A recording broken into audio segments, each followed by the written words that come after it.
Chapter 76. At the border of the Fire Nation, inside a shop. Xiao stretched and said, I'm so bored. Business has not been good recently. I haven't been open for 2 days. Host, please be patient. This system has a feeling that there will be business today. Xiao curled his lips, how dare you say that? If you hadn't made a mistake in positioning, how could the store be opened in such a remote corner, system? Forget it, let's continue watching Hokage Ninja. As he said that, Xiao turned on the computer and started watching Hokage Ninja. My great filial son Uchiha Itachi. Bring your sickle, put on your mask, accompany Obito and go home to chop some. Xiao didn't understand Uchiha Itachi's train of thought. As soon as Shisui died, Uchiha Itachi teamed up with Obito to slaughter the whole family. Only one pillar was left. Seeing his family destroyed, he opened a megatama in anger. I don't know where the plot is now. Does Naruto have a Jainin school? Xiao murmured. Boss, at this moment, Ah-Fei's devilish voice sounded outside the door. Xiao was a little surprised. He didn't expect that the dog system actually guessed it right. There really was business coming to the door today. He quickly got up, walked to the door, looked at Ah-Fei outside and said with a smile, Hey, isn't this Ah-Fei? I haven't seen you for a few days. I miss you so much. Yes, boss, we haven't seen each other for several days, said Ah-Fei. Please come in, please come in. Xiao warmly invited Ah-Fei into the store. After Ah-Fei entered the room, Xiao asked Ah-Fei to sit down, then picked up the cup on the table and poured a glass of water for Ah-Fei. Ah-Fei is Xiao's big customer. The highest consumption record in Xiao's store was set by Ah-Fei. It is reasonable for Xiao to be more enthusiastic. Ah-Fei was a little flattered and took the cup. Thank you, boss. It didn't expect that the mysterious boss would be so friendly to it. This is much better than its boss Black Zetsu. What Ah-Fei didn't know was that, to Xiao, customers are God. As long as the other party spends money with him, Xiao will definitely entertain them warmly. You're welcome, you're welcome. Xiao waved his hand and said with a smile, Ah-Fei, where have you been making money recently? Boss, Lord Black Zetsu has established a company in the ninja world. I am now the second in command of the company, and I have thousands of white Zetsu brothers under me. Ah-Fei explained. However, Ah-Fei did not tell Xiao that he had evaded taxes, deceived his superiors, and embezzled public funds in the company, and was kicked out of the senior management after being discovered by Black Zetsu. Because it felt that this matter was too embarrassing, and if it told Xiao about it, it would definitely be laughed at. Xiao's eyes widened in shock. Black Zetsu actually established a company in the ninja world. Since it was called a company, it must be making money very quickly. Xiao felt a little emotional. Black Zetsu was indeed a monster who had lived for more than 1,000 years. Making money was a piece of cake for him. He believed that in a few years, Black Zetsu would be able to come with tens of billions, allowing him to resurrect Kaguya. However, what shocked Xiao even more was that Ah-Fei was actually the second in command of the company. You know, Ah-Fei took more than 2 billion from Black Zetsu before, but I didn't expect Black Zetsu would appoint Ah-Fei as the second in command. It seems that the lesson from last time is not enough. If Ah-Fei embezzles public funds again, Black Zetsu will behave itself. In fact, Black Zetsu has already behaved himself. He went to the company to check the account books before and found that the books did not match at all, and tens of millions were missing. Black Zetsu was immediately furious and ordered a thorough investigation of the matter. In the end, it was discovered that Ah-Fei had embezzled public funds. Black Zetsu was so angry that he asked him to pack up and leave on the spot. The naive Ah-Fei didn't know the seriousness of the matter. He thought he was going to the grassroots to experience life. Little did he know that if nothing unexpected happened, he would have to stay at the grassroots level for the rest of his life. At this point someone will ask, since Ah-Fei loves poop so much, why doesn't Black Zetsu let him dig out feces? Actually, Black Zetsu wanted to let it dig out manure from the beginning, but remembering Ah-Fei's special hobby of liking defecation, Black Zetsu was afraid that Ah-Fei would see so much feces and jump into the pit excitedly, and then feel so happy. In the end, he decided it would be safer to let Ah-Fei sell newspapers. But what Black Zetsu didn't know was that his decision made Ah-Fei accidentally get in touch with the business of middlemen, and eventually made Ah-Fei the biggest middleman in the ninja world, and even almost became the richest man in the ninja world. Of course, this is all a story for later. Ah Fei ran from the capital of the fire country to the border. The long run made him feel thirsty and he was about to drink up the water in the cup. Yung Xiao suddenly stopped him. Wait a minute. Yung Xiao quickly snatched the cup from Ah Fei's hand and poured out the water. Hooligan! What happened? I haven't even drunk it yet, why did the boss pour it out? Just when Ah Fei was confused, Yun Xiao took out a can of tea leaves and began to make tea skillfully. How can a chairman drink plain water? Come, Ah Fei, let's try the specialty of our hometown, Taiguanyan. Yung Xiao said with a smile as he carefully handed the brewed hot tea to Ah Fei. Ah Fei took the teacup curiously, blew away the hot air on the surface, and drank the whole cup of tea. In an instant, a strong and unique tea fragrance filled his mouth, and Ah Fei felt comfortable all over, and his fatigue disappeared instantly. Ah Fei's eyes lit up and he couldn't help but exclaimed, "Wow, it tastes so good." The wonderful taste made Ah Fei intoxicated, as if he was in a fresh and pleasant tea garden. Haha, as long as Boss Ah Fei likes it, I'll give you a few cans then. Yung Xiao said with a smile. After all, Ah Fei is now a senior executive of the company, and his value will surely increase in the future. Yun Xiao must establish a good relationship with him in advance, and count on Ah Fei to come to the store to consume in the future. Boss Ah Fei, I wonder what you want to buy this time.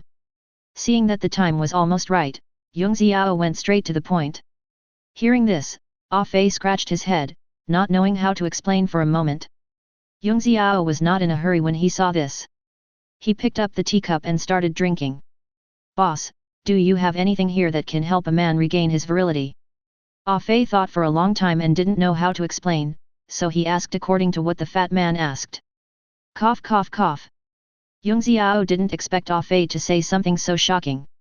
He didn't react for a moment and was choked by the tea.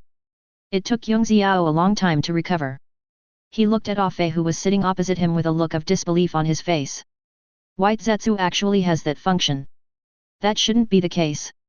It's not mentioned in the anime. Could it be that when the modification platform was modifying Ah Fei, it was installed by the way? Thinking of this, Yung Xiao's gaze gradually shifted downwards from staring at Ah Fei. Chapter 77. Yung Xiao lowered his gaze, and when he saw it clearly, he heaved a sigh of relief. That's good, that's good. Yung Xiao was shocked and thought that the workbench really had that thing installed for Ah Fei. After being shocked, Yung Xiao looked at Ah Fei curiously. Since Ah Fei didn't have that ability, why did he need that kind of thing? In Yung Xiao's impression, isn't Ah Fei an expert in human feces research? Why doesn't he continue to study feces, but instead start studying these things? Ahem, I have this kind of thing here, but what do you want it for? As far as I know, your white Zetsu doesn't seem to have this function. Yung Xiao asked curiously. Hearing this, Ah Fei's face lit up with joy. It turned out that the boss had this kind of thing. It explained, Boss, today a man asked me if there was anything that could help men regain their virility. He was willing to pay a high price for it, so I thought of you. After hearing Ah Fei's explanation, Yun Xiao's mouth twitched. How could a person be so smart? Yung Xiao didn't know whether there was such a thing as a blue pill in the original book, but judging from the looks of it, there shouldn't be. He looked at Ah Fei with admiration. He didn't expect that Ah Fei was so business-minded. He could purchase goods from him according to customer needs and then make a profit from the difference. No wonder you were able to become the second in command of the company, you really have a good business mind. Yung Xiao praised. Yung Xiao was not angry about Ah Fei coming to his shop to make a profit because the goods in the store were clearly marked with prices and Yung Xiao could not change the prices of the goods without authorization. Therefore, he was not angry when Ah Fei came to him to make a profit from the price difference. On the contrary, he was very supportive. After all, the more goods Ah Fei bought from him, the more he would earn. Yung Xiao was worried about the lack of business recently, but he didn't expect Ah Fei to come to his door. As long as Ah Fei builds this complete supply chain, he will continue to purchase goods from him, so that he will have a steady stream of money coming into his account every day. Thinking of this, Yung Xiao said with emotion, I didn't expect that I would become a supplier. As expected, capital still makes money quickly. Boss, can you show me the product? Asked Ah Fei. Of course, wait a minute. Yung Xiao quickly stood up, walked to a counter, and took out a small transparent bottle with a few blue pills in it. Yung Xiao placed the bottle in front of Ah Fei and said with a smile, Boss Ah Fei, this is what you want. Ah Fei picked up the bottle and looked at it curiously. Is this the thing that can restore a man's virility? That's right. All it takes is one pill and I can return to being 18 years old. With it, I can have fun every night without any problem, and there are no side effects. Xiao explained. Ah Fei nodded, not quite understanding. I understand. I understand. Xiao. What do you know? You don't have that ability, you know shit. Xiao's mouth twitched. It doesn't matter whether you understand it or not, just introduce it to the customer like this when the time comes. Ah Fei looked at Xiao in shock, as expected of the boss, he could tell at a glance that I didn't understand. That's amazing. Xiao. Xiao's heart was filled with 1,000 alpacas, and he kept complaining in his mind, why did he have to make a shocked expression? Hey! This makes me look stupid. Boss, how much does this pill cost? Asked Ah Fei. Xiao slowly held up 3 fingers, not expensive, only 30,000 taels for one bottle. This price is really very cheap among the goods in Xiao that cost millions. There are 3 small pills in a bottle, which means that only 10,000 taels are needed for each pill. This is a necessity for people who have such needs, and they are willing to spend money on it no matter how expensive it is. Hearing this, Ah Fei breathed a sigh of relief. It's really not expensive. He thought this kind of thing would cost several million taels, but he didn't expect it to cost only 30,000 taels. Haha, I wonder how many bottles Boss Ah Fei needs. Xiao rubbed his hands excitedly. Ah Fei thought for a while and stretched out 5 fingers. Seeing this, Xiao was immediately excited. 500 bottles? Boss Ah Fei is so generous. 30,000 per bottle, 500 bottles would be 15 million. You have to know that this is just the beginning. When Ah Fei makes the name of the blue pill famous, people will definitely come to him to buy more pills. Xiao has already begun to imagine a scene where he doesn't need to do anything in the future and can just lie in the store and count money every day. He, this is life. Just when Xiao was imagining the future, Ah Fei's words brought him back to reality. Boss, I want 5 bottles, said Ah Fei. Xiao suddenly asked excitedly, do Xiao? Say it again, you want to take the bottle. 5 bottles, I want to buy 5 bottles. Looking at Xiao's excited expression, Ah Fei swallowed and said in a low voice. Xiao was so angry that he was speechless. 5 bottles is really a big deal. Buying so many at once, are you going to die? After a long while, he said in a deep voice, how much do you plan to sell it to others? Of course it's 30,000 taels.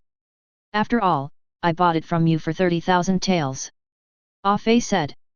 Xiao looked at Ah Fei's innocent look and sighed. He took back his previous evaluation of Ah Fei. He originally thought that Ah Fei was here to make a profit, but he didn't expect that he was just an errand boy. No, even if he was an errand boy, he would still get a fee. Ah Fei, do you want to make money? Xiao suddenly asked. Hearing this, Ah Fei immediately said excitedly, yes. Boss, I want to make money. I have a way to make money. Do you want to know? Xiao said patiently. Of course I did, boss, I want to know.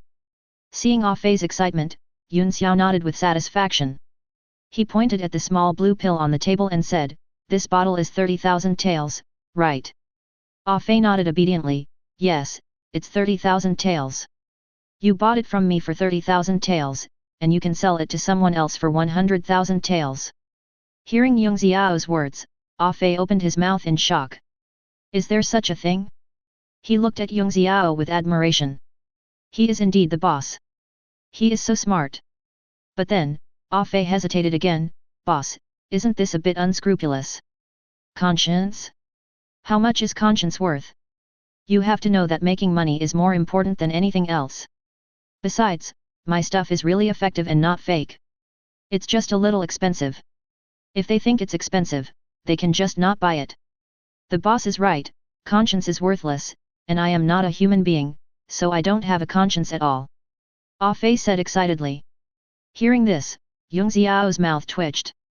He didn't expect that Ah Fei would be able to draw inferences from his example. Seeing Ah Fei's enthusiastic expression, Xiao felt uneasy for some reason. After hesitating for a while, he said, well. Actually, doing business still requires conscience.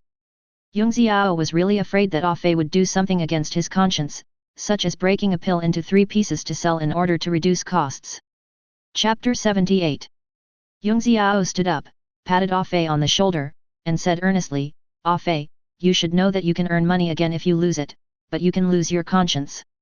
Before Xiao could finish, Ah Fei interrupted excitedly, "I know this. Lord Black Zetsu told me before. If you lose your conscience, you can earn more." Xiao. No wonder Black Zetsu was able to make his company bigger and bigger. It turns out he had lost his conscience a long time ago. But think about it, as a villain among the Hokage, it would be a pity for Black Zetsu to have a conscience. However, what Xiao didn't know was that Black Zetsu secretly asked White Zetsu to set up a black material organization to investigate other people's black materials and secrets in the ninja world. These black materials were either sold to others at a high price, or they were found to blackmail the parties involved and profit from it. If you hold a high position or your family has some money, you will definitely be monitored by countless White Zetsu in the dark 24 hours a day. In this case, you just have to pray that they don't find out anything fishy about you, otherwise these White Zetsu will come to your door to blackmail you. If you suddenly see a White Zetsu at home, holding a photo stone in its hand and looking at you with a smile, don't panic. Be mentally prepared to bleed heavily. Because White Zetsu will use the negative information about the person concerned to demand a huge amount of hush money from the person concerned, and the amount of money demanded is determined based on the impact of the negative information on the person concerned. The greater the impact, the higher the hush money that needs to be paid, but this money will not exceed the ability of the parties involved. In this regard, those people can only tacitly accept it and choose to spend money to avoid disaster. Of course, not everyone is willing to pay the hush money. Some people, knowing that their secrets have been exposed, will choose to kill White Zetsu and snatch the photo stone from him. But this is useless, because even if one White Zetsu dies, there will be thousands of White Zetsu troops standing up. These White Zetsu will spread the secrets of the person involved, making it known to the whole ninja world, and the person involved will be in big trouble. Of course, this is not the end. Because a White Zetsu employee was killed while at work, the Black Zetsu boss certainly won't sit idly by.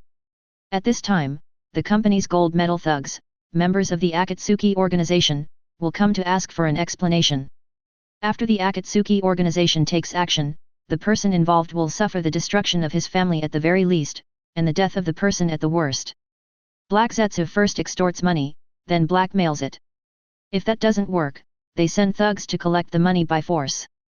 Black Zetsu has turned this into a perfect industrial chain. Nowadays, those powerful people in the ninja world are all terrified and frightened when they hear about Ninja All-Known Service Co., Limited, because this company has become the representative of the evil forces in the ninja world. As long as they are people in high positions, no matter if they are the Kage of a major ninja village or the daimyo of a major country, almost all of them have been caught by the White Zetsu. For this, they can only pray silently in their hearts that no handle will be caught by the White Zetsu, otherwise they will lose money to avoid disaster. As the boss behind all this, Black Zetsu, every business he does is unscrupulous. As Black Zetsu's little follower, Ah Fei has already learned the essence of Black Zetsu through long-term following. Seeing Ah Fei's excitement and dancing, Xiao couldn't help but twitch his mouth slightly, and for a moment he didn't know what to say. At first, Xiao felt that Ah Fei knew nothing about making money, so he felt pity for him and planned to give him some tips and suggestions so that he would not be deceived and suffer heavy losses in the treacherous business world in the future. But Xiao's suggestion was like an epiphany for Ah Fei, and he understood the essence of making money in an instant. He is indeed Black Zetsu's capable warrior. As expected, if the top beam is not straight, the bottom beam will be crooked. Xiao thought to himself, and the scene of Ah Fei turning into a cunning and treacherous businessman in the future seemed to appear before his eyes. Thinking of this, Xiao suddenly sighed, "As long as you like it." After repeated consideration, Xiao really couldn't think of the right words to persuade Ah Fei, and finally gave up the idea of persuading Ah Fei. Everyone has their own aspirations. Maybe Ah Fei was born to be a profiteer? As for the future, whether Ah Fei has a conscience as a businessman or not, it can only be left to fate. After all, Xiao is just a small supplier, and the dealer's affairs have nothing to do with him. "Boss Ah Fei, how many bottles do you plan to order now?" Xiao said happily. Seeing Xiao's expression change so quickly, Ah Fei was stunned and it took him a long time to come back to his senses.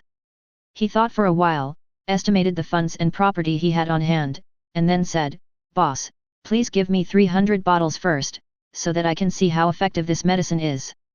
Okay, the quality of this batch of goods from our company is top-notch.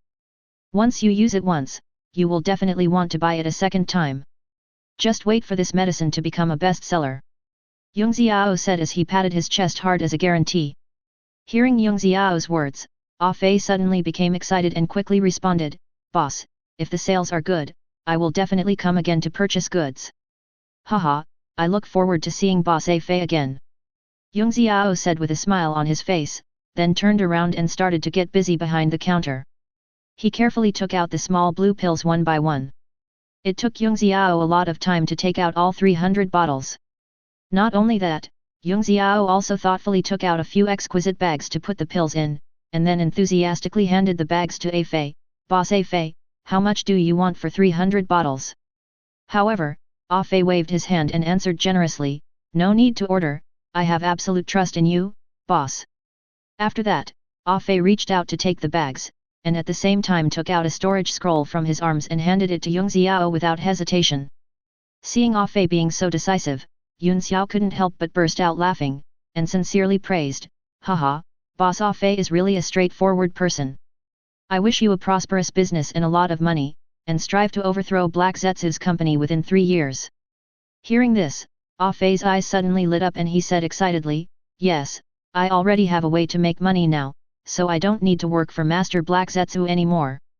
I don't want to be an employee, I want to start my own business and be my own boss. That's right, there is no future in working for others. 3 years of working for others is nothing. It's better to start your own business and become your own boss. Recalling his past life experience, Yun Xiao couldn't help but feel deeply moved. At that time, he was young and energetic, and after being a social animal for several years, he felt that working had no future. So I resolutely quit the job that seemed stable but actually had no room for development and embarked on the road of entrepreneurship. With Yung Xiao's unremitting efforts, he successfully went bankrupt.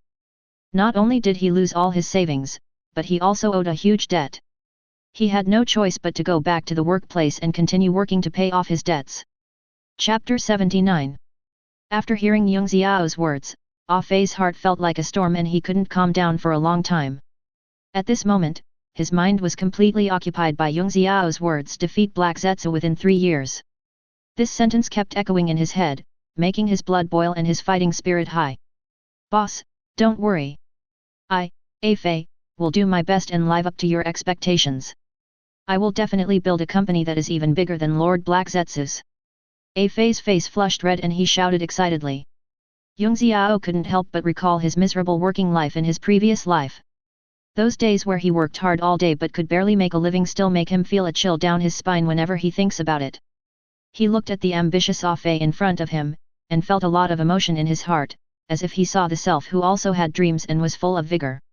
At that time, he was also full of ambitions, but it was a pity that he lost everything in the end.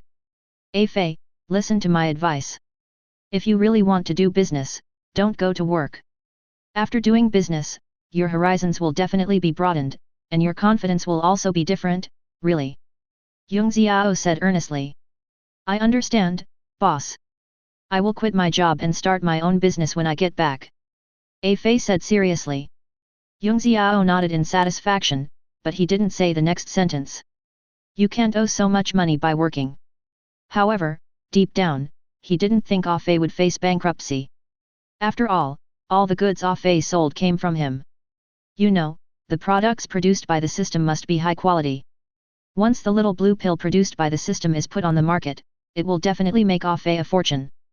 Boss, I'll leave now. You just wait for me to become the richest man in the ninja world. A Fei said excitedly. Yung Xiao smiled and nodded, encouraging, come on, I believe you can do it. Just as A Fei turned around and prepared to leave, Yun Xiao suddenly had an idea in his mind, and he quickly called out to A Fei, wait a moment, A Fei. Hearing this, A Fei immediately stopped and asked in confusion, what's wrong, boss? Yung Xiao took out 2 boxes of beautifully packaged tea from somewhere, walked up to A Fei and handed the tea to him. Didn't you like the tea from my hometown before? Here, I'll give you 2 boxes. A Fei's hands trembled slightly as he carefully took the tea leaves, gratitude flashing in his eyes. It choked up and said, "Thank you, boss. Thank you so much. In all these years, you are the first person who is willing to give me something. I will never forget this kindness. When I become rich in the future, I will definitely repay you. Haha, work hard. I look forward to the day when you become the richest man." Xiao said with a smile. Yes. Ah Fei nodded seriously. Finally, he bowed deeply to Xiao, then turned and left. Xiao stood quietly at the door, his eyes following Ah Fei's figure as he walked away until he completely disappeared from his sight. At this time, he said with emotion, "As soon as I saw this boy Ah Fei, I knew he would have a bright future." So Xiao wanted to establish a good relationship with Ah Fei in advance, so he gave him 2 boxes of tea. However, he did not expect that the 2 boxes of tea he casually gave away would move the other party so much. The capital of the Fire Nation. "Master Ah Fei, you are finally back." The white Zetsu rushed forward and surrounded Ah Fei. "Master Ah Fei, what is this?" One of the white Zetsu pointed at the bulging bags in Ah Fei's hands and asked curiously. As he asked the question, the other white Zetsu also cast curious glances at him, staring closely at the bag in Ah Fei's hand. Seeing everyone's curious eyes, Ah Fei's expression suddenly became serious. "Everyone, I now have a way to make money. The risk is a little bit high, but the profit is very high. As the saying goes, fortune is sought in danger. If you have the guts, follow me. After the success, I promise that I will never treat you unfairly." After hearing what Ah Fei said, a white Zetsu couldn't help but ask, "Master Ah Fei, is this business really reliable? Will there be any problems?" Ah Fei shook his head. "I'm not sure, but judging from the current situation, the chances of making money are still quite high. So, I want to ask everyone here, is there anyone willing to quit their job and work with me?" After hearing what Ah Fei said, the white Zetsu stood there in disbelief. They had never thought that Ah Fei would give up his job as an executive and actually resign to start his own business.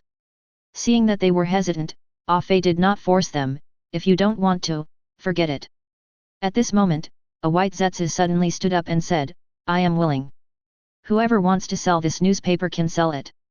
Anyway, I want to follow Master Ah Fei. Don't regret it when I become rich." Seeing someone taking the lead, others followed suit. "Damn it, Lao Zi can't make 50 million to transform his body even if he sells newspapers for his whole life, so he might as well go with Master Ah Fei.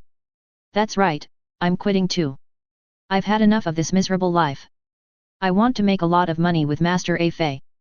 After seeing their reactions, Ah Fei was secretly delighted in his heart. These guys are still as easy to fool as ever. It nodded with satisfaction, "In that case, follow me." As he said that, Ah Fei walked towards the hotel booked by the fat man. He wanted to sell his products to the buyer and success or failure depended on this one move. Seeing this, many white Zetsu followed Ah Fei without hesitation, like a group of loyal followers. You know, these white Zetsu were originally scattered around the land of fire, selling newspapers and leading a peaceful and regular life. However, at this moment, they were all successfully lured away by Ah Fei. If Black Zetsu knew about this, he would be furious. After all, this was not the first time that Ah Fei instigated the white Zetsu to escape. Last time, Ah Fei ran away with them and the money. Now he is using the same old trick again, only this time he is using vague promises to paint a rosy picture for Black Zetsu's employees, and he easily fooled his employees away. Without these grassroots employees, Black Zetsu will definitely have a headache for a while. After all, which white Zetsu would be willing to come to the grassroots to sell newspapers? I'm afraid that no matter how much Black Zetsu coerces and bribes them, it will be difficult to get those white Zetsu to agree to sell newspapers.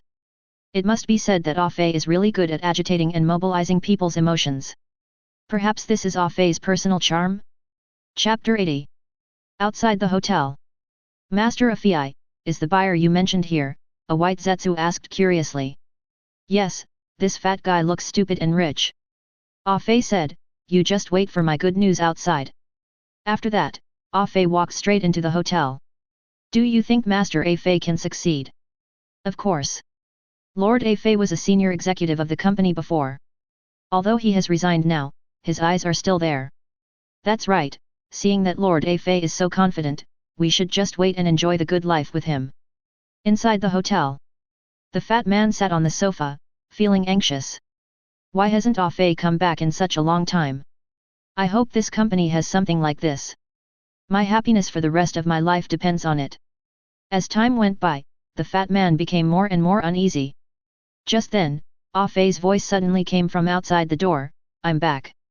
Upon hearing this, the originally listless fat man instantly became energetic. He jumped up from the sofa, rushed to the door in 2 steps, quickly reached out to turn the doorknob, and warmly welcomed Ah Fei into the room. It's hard to imagine that a fat man can move so swiftly and agilely. Hey, Master Ah Fei, you are finally here. I have been waiting for you for so long that the flowers are almost withered. The fat man said expectantly, Master Ah Fei, I wonder if your company has what I want. Ah Fei sat leisurely on the sofa, looking at the excited fat man, and said calmly, I'm really sorry, Wan Shitong Company doesn't have what you want. Hearing Ah Fei's words, the light that had just ignited in the fat man's eyes dimmed in an instant, and the whole person seemed to have his soul sucked out, muttering to himself, is that so? Just when the fat man was in despair, Ah Fei suddenly changed his words, but, although Wan Shitong Company can't find what you want, I happen to have it in my hand. The fat man, who had been lowering his head, suddenly raised his head, his face full of disbelief and uncontrollable ecstasy. Master Ah Fei, are you telling the truth? The sudden surprise left Fatty no time to think about the contradiction in Ah Fei's words. He only knew that his second brother who had died many years ago was saved. Of course it's true. Ah Fei took out a bottle of blue pills from his arms and placed it on the table. The fat man widened his eyes and stared curiously at the bottle of blue pills on the table, his eyes full of confusion and expectation. After a while, he came back to his senses and stammered, Master Ah Fei, is this what I want? To be honest, he couldn't believe that these few small pills could have such a magical effect, and could cure his second brother and restore his masculinity. Hearing the fat man's question, Ah Fei did not rush to respond, but picked up a pack of cigarettes on the table, then slowly took out a cigarette and clamped it between his fingers. Then, Ah Fei skillfully lit the cigarette, took a deep puff, and then slowly exhaled a cloud of thick smoke. After all this was done, it smiled and said, you will know if it works if you try it. But let me make it clear first, this bottle is not cheap. The fat man waved his hand nonchalantly and said anxiously, Master Ah Fei, I lack everything except money. Can you please tell me how to use this? Seeing the fat man's lavish appearance, Ah Fei raised the corner of his mouth, just take 1 pill beforehand. So simple. As he spoke, he could no longer wait to open the bottle, took out a small blue pill, and put it into his mouth without hesitation. However, just as the pill entered his stomach, a strange warm current suddenly flowed through every corner of his body. In the blink of an eye, his lower abdomen began to heat up and his whole body instantly became unbearably hot. At this moment, the fat man's second brother, who had been sleeping soundly, suddenly woke up. The fat man felt the changes in his body and opened his mouth in disbelief. I haven't experienced this feeling for many years. It was as if a surging force was flowing towards his second brother, which made the fat man very excited. He felt that every cell in his second brother's body was filled with energy. If he didn't release this excess power, he would probably explode and die. Thinking of this, the fat man stood up suddenly and rushed out of the hotel like an arrow. Master Ah Fei, please wait here for me. I'll be back soon. The fat man's voice came from outside. Oh my god, is the effect so good? Ah Fei murmured. Its eyes were involuntarily attracted to the opened blue pill on the table, and the fat man's extremely excited look at that time instantly emerged in its mind. Driven by curiosity, it picked up a pill and put it in its hand. I wonder what it feels like after taking it. Ah Fei was very curious about what effect this medicine could bring to him, so he took advantage of the fact that no one was around and quickly stuffed the little blue pill into his mouth. It seems that there is no change. But just when Ah Fei was puzzled, a sudden feeling of burning sensation suddenly hit him, like a surging heat wave sweeping through his body. Instantly, Ah Fei felt extremely comfortable all over, and couldn't help but exclaimed, wow, this feeling is so wonderful. Feeling the warmth in his body, Ah Fei was very excited. After being white zetsu for so many years, this was the first time he felt warmth. He, this feeling is so great. He. A flush appeared on Ah Fei's face and he kept laughing. This feeling is like being drugged, not like, but drugged. However, it is a drug that I gave myself. But before long, Ah Fei felt his body getting hotter and hotter. FK, why is it so hot? Ah Fei couldn't help but groan in pain and began to roll on the ground in discomfort. Its originally white skin has now turned red, as if it had been roasted. Wow, wow, I will never take random medicine again. Ah Fei screamed, I feel like I'm going to die from the heat. Just when Ah Fei was falling into despair, he suddenly remembered, isn't there water in the toilet? Thinking of this, Ah Fei gritted his teeth, struggled to get up from the ground with all his strength, and then staggered towards the bathroom. After entering the bathroom, it quickly filled the bathtub with cold water, and then jumped into the bathtub without hesitation. Sizzle! After Ah Fei jumped into the bathtub, it was like putting hot iron into water, and billowing steam immediately rose from the bathtub. After an unknown amount of time, Ah Fei's skin returned from red to white. He slumped over the bathtub and said, I will never take pills randomly again. I almost died here. Outside the hotel. Hearing the noise in the house, many white zetsu looked at each other with strange expressions on their faces. Did you hear the screams coming from Master A Fei just now? I think I did hear a little noise. At this time, a white zetsu came over and interrupted, do you think Master A Fei is engaged in some unknown business? White zetsu, who was standing next to him, couldn't help but feel puzzled when he heard this, and asked hurriedly, what kind of business is this? Is it some kind of shameful business? The white zetsu who had spoken earlier smiled mysteriously and replied in a low voice, hey, it's pie business. The other white zetsu were even more confused after hearing this, and asked one after another, what is pie business? Why have we never heard of this term? The white zetsu who had spoken earlier carefully took out a yellowed book from his arms. Seeing this, the other white zetsu gathered around curiously. They looked closely and saw 4 eye-catching characters printed on the cover of the book, Intimate Paradise. Chapter 81. This is pie business, said the white zetsu after turning the book to a page. After the white zetsu finished reading the contents of the book, they all showed incredible expressions. FK, is this true or not? Pictures speak louder than words, it must be true. Could it be that, this is the kind of business that Master A Fei is talking about? No wonder it spent 50 million to transform its body. It turns out that pooping is fake, and doing business is the real thing. The white zetsu felt terrified at the thought and subconsciously covered their buttocks. Or, let's just go back to selling newspapers. I think it's feasible. I agree. For a moment, the white zetsu who were outside the inn looked at each other and ran away. Spread the word, Mr. A Fei, the former senior executive of the company, has resigned to start a pie business. Ah Fei didn't know at this time that because of this misunderstanding, all the little brothers he had fooled with great difficulty ran away. Inside the hotel, Ah Fei sat back on the sofa. He was terrified when he saw the little blue pill on the table. It's really horrible. It suddenly remembered that the fat man had also taken the medicine. Shit, that guy can't be dead outside, right? The boss actually fooled me with fake medicine. Just when Ah Fei was about to take the medicine to trouble Yun Xiao, the fat man walked in with a red face. Haha, Lord Ah Fei's medicine is really good. The fat man was so excited when he recalled the scene where the opponent screamed when he beat him just now. With this pill, who dares to say that he has no strength? Hey! Ah Fei was confused. This fat guy actually praised the medicine for its good effect? Wasn't Yung Xiao selling fake medicine? After a moment of silence, Ah Fei asked, what do you think of the effect of this medicine? It's really great. The fat man said, this medicine makes me feel like I'm young again.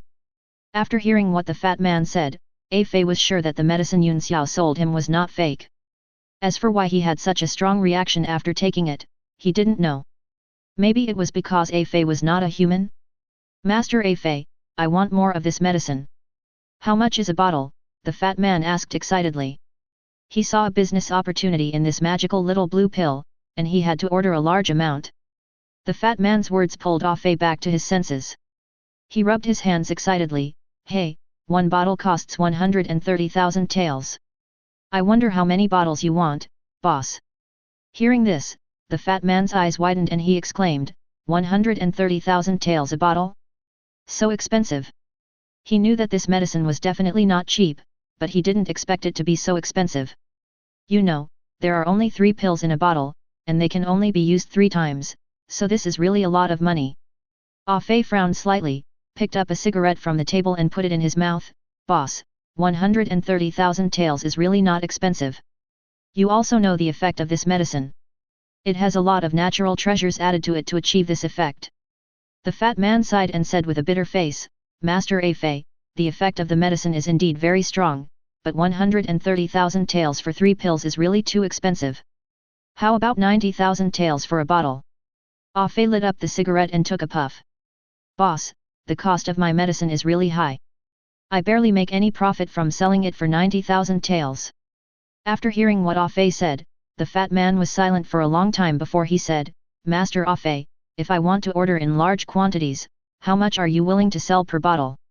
When Afei heard this, he immediately became interested. Oh! How much do you plan to buy? The fat man slowly stretched out 3 fingers, 300 bottles. Hearing this, Afei's hand holding the cigarette was shaking, but he still forced himself to calm down. My medicine is very expensive. Since you are willing to buy a large amount, I won't cheat you. 100,000 taels per bottle. The fat man hesitated for a while. Master Afei, is it really impossible to get any cheaper? Afei stood up and patted the fat man on the shoulder. This price is already very low. The cost of 1 bottle is 90,000 taels. Selling it to you for 100,000 taels is already a huge loss. FK, is the cost of this medicine so high? The fat man exclaimed. The raw materials are all natural treasures, how can they not be expensive? Afei said, adding the research and development costs, selling it to you for 100,000 taels is already very low. Hearing Afei's words, the fat man nodded in agreement. The effect of this medicine is so good, the cost and research and development funds must be very high, and selling it for 100,000 taels is indeed not expensive. At worst, he could buy it for 100,000 taels, and sell 1 pill in 2. He would still make some money then. Seeing the fat man lost in thought, Afei patted his chest and assured, Boss, don't worry. The most important thing in doing business is conscience, and I happen to have this conscience. Hearing this, the fat man suddenly laughed. Master Afei is right. Just for your conscience, I will buy it for 100,000 taels. Haha, what a straightforward person. Afei laughed. It was secretly delighted. It didn't expect that it would meet a sucker in the first order. He actually bought 300 bottles and directly cleared out all the goods it had just received. This order made a net profit of 21 million taels. Afei really made a lot of money. Haha, happy cooperation. The fat man was also grinning from ear to ear at this time. In his opinion, it was obvious that Afei didn't know how to do business. He was so stupid as to tell him the cost price of the goods. The cost of 1 bottle was 90,000 taels. He bought the goods for 100,000 taels, so it wouldn't be too much to sell them for 150,000 taels, right? The two smiled at each other, both thinking they had made a fortune. It takes time to produce 300 bottles, about 3 months, and I only have 50 bottles in stock now, Afei explained. It didn't give all the pills to the fat man at once. It learned this from Black Zetsu. It seemed to be called hunger marketing. Fatty had no objection to this and said he could fully understand it. After paying a deposit of 10 million yuan, he took the 50 bottles of pills and prepared to leave. Before leaving, the fat man suddenly asked, Master Afei, what is the name of this medicine? Hearing this question, Afei was slightly startled. In fact, Xiao did not tell it the name of the medicine. However, after a little thought, it came up with an idea and replied, well, this medicine is called Afei brand magic pill. How about it? Doesn't it sound powerful? Hearing this, the fat man's mouth twitched. Haha, it's really amazing. After saying that, the fat man turned and left. After the fat man left, Afei hurriedly left the hotel, and couldn't wait to tell his brothers about this matter. But when Afei went out, he was surprised to find that the white Zetsu who had gathered at the door were nowhere to be seen. Hooligan! Why is its little brother missing? Chapter 82. Where's the person? Afei frowned and whispered softly, did he meet with an accident? Thinking of this, Afei did not dare to delay for a moment. He stood up and began to look for the white Zetsu in the fire country. Afei was extremely panicked and kept praying that nothing would happen to these guys. You know, these white Zetsu are the employees that they have managed to trick together. If something unexpected happens to them, where can they find such loyal subordinates? As time passed, beads of sweat began to appear on Afei's forehead, but he was unaware of it and was still concentrating on searching every corner where white Zetsu might be hiding. Finally, with Afei's unremitting efforts, he finally saw the group of white zetsu. The white zetsu gathered in the place where they rested before, talking about something, but Ah-Fei didn't hear what they were talking about. Hey, you guys, didn't I tell you to wait for me outside the hotel? Why are you here? Ah-Fei shouted angrily. It was extremely angry. These guys actually dared to leave their posts without permission during such an important working time. They had absolutely no sense of discipline. They are acting so recklessly and wasting its precious time. This is truly unforgivable and they must be strictly disciplined, otherwise they will definitely become lawless in the future. When the white zetsu saw Ah-Fei suddenly appear, they were so frightened that they were stunned and couldn't utter a word for a long time. They looked embarrassed. After all, they had just run away when their former boss caught up with them. It was indeed a bit embarrassing. Why did you leave your post? Don't you want to work with me anymore? Ah-Fei said angrily. However, just as Ah-Fei blurted out these words, the white zetsu all looked at him with complicated expressions. Mr. A-Fei was indeed a senior executive of the company. He actually guessed it right at the first try. He is really amazing. Hooligan. Faced with the strange looks from so many white zetsu, Ah-Fei was completely confused and had no idea what was going on.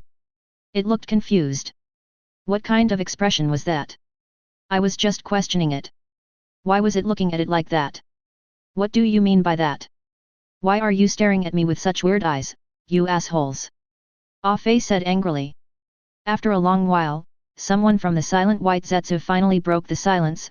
Master A-Fei, is the business you want to do serious? Hearing this, Ah-Fei was stunned and shocked. What on earth did it mean? Has his identity as a middleman been exposed? That's impossible. It has never mentioned this to anyone. Logically, no one should know about it. Ah-Fei's look of astonishment was seen by many white zetsu as their agreement. The white zetsu were all terrified.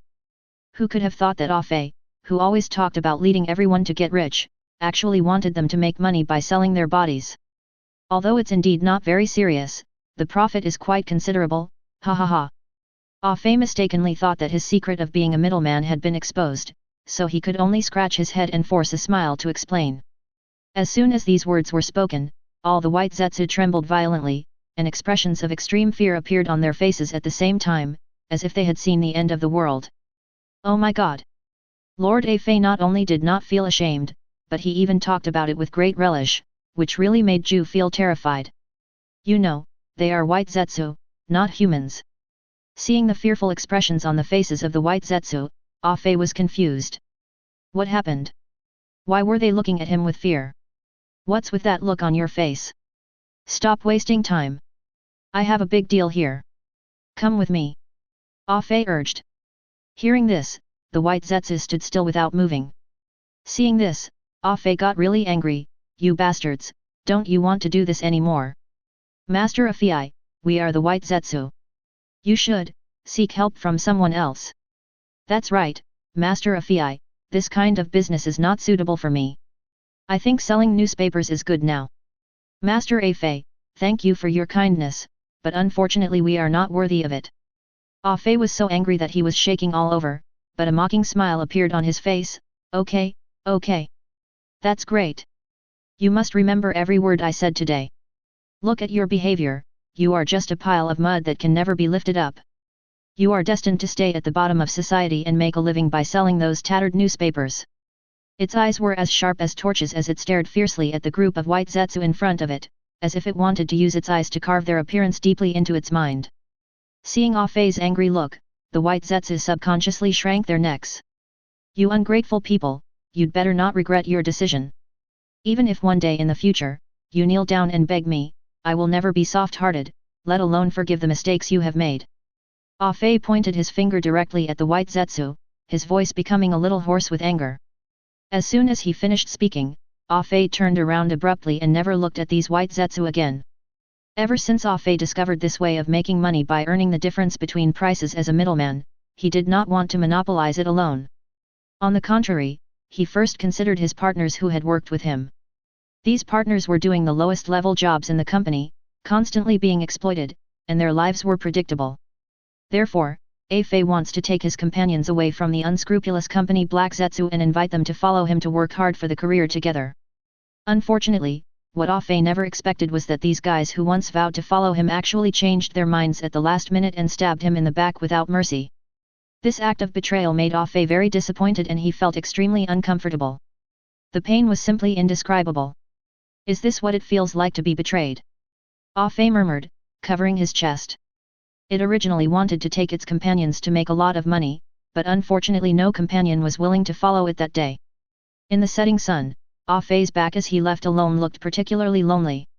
As they watched Ah Fei's back disappear from the camera's view, the white zetsu's faces showed extremely complicated expressions. Master Ah Fei is indeed a good leader, but unfortunately he is heading in the wrong direction and has gone astray. Let's just work under Lord Black Zetsu and sell newspapers, and stop thinking about those nonsense. Alas! Everyone has their own aspirations. I hope Mr. Ah Fei can sell well. Chapter 83. At the border of the Fire Nation, Yung Xiao's shop.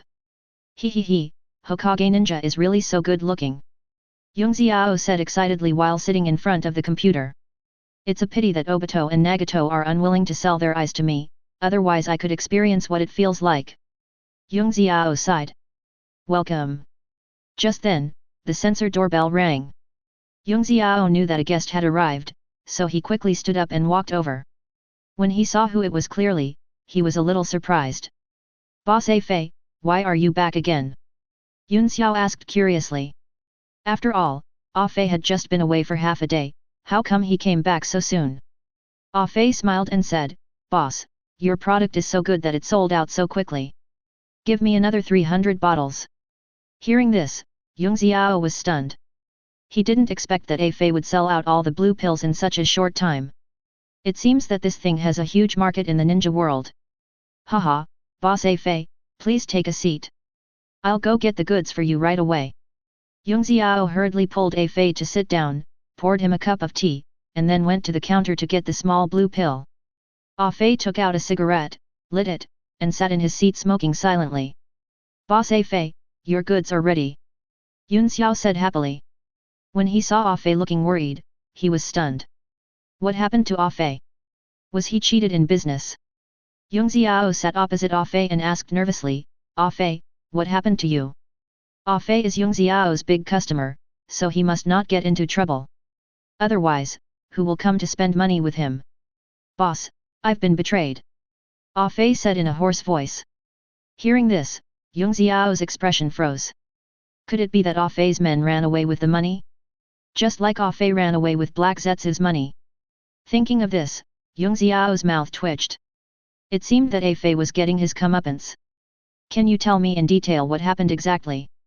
Yung Xiao asked curiously. Ah Fei suddenly sighed, extinguished the cigarette in his hand, and explained, this is what happened. After hearing Ah Fei's explanation, Yun Xiao didn't know what to say for a moment. After a long time, it turned out that Ah Fei wanted to recruit Black Zetsu employees, but failed. However, what Yung Xiao didn't know was that Ah Fei had actually already succeeded in inciting a rebellion, but due to some misunderstandings, the rebellion ultimately failed. Yung Xiao patted Ah Fei on the shoulder and consoled him, I thought it was a big deal. If they don't want to follow you, then they don't have to. Ah Fei held his head and cried, but I am obviously thinking about them, why don't they want to believe me?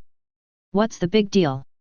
Before the Uchiha clan leader, Uchiha Madara, left Konoha, no Uchiha member was willing to leave with him. Yung Xiao said. Hearing this, Ah Fei raised his head and murmured, yes, even a person like Madara-sama would be betrayed, let alone me. Seeing Ah Fei regain his spirits, Yun Xiao smiled and said, work hard, as long as you achieve a lot, people will naturally come to you. I understand, boss. I will work hard to become the largest company in the ninja world. Ah Fei said excitedly. Yung Xiao nodded, since you are the chairman now, you should pay attention to your image. How can you be naked all day long? Ah Fei subconsciously looked at his body and scratched his head awkwardly, I know, boss, I will order it later.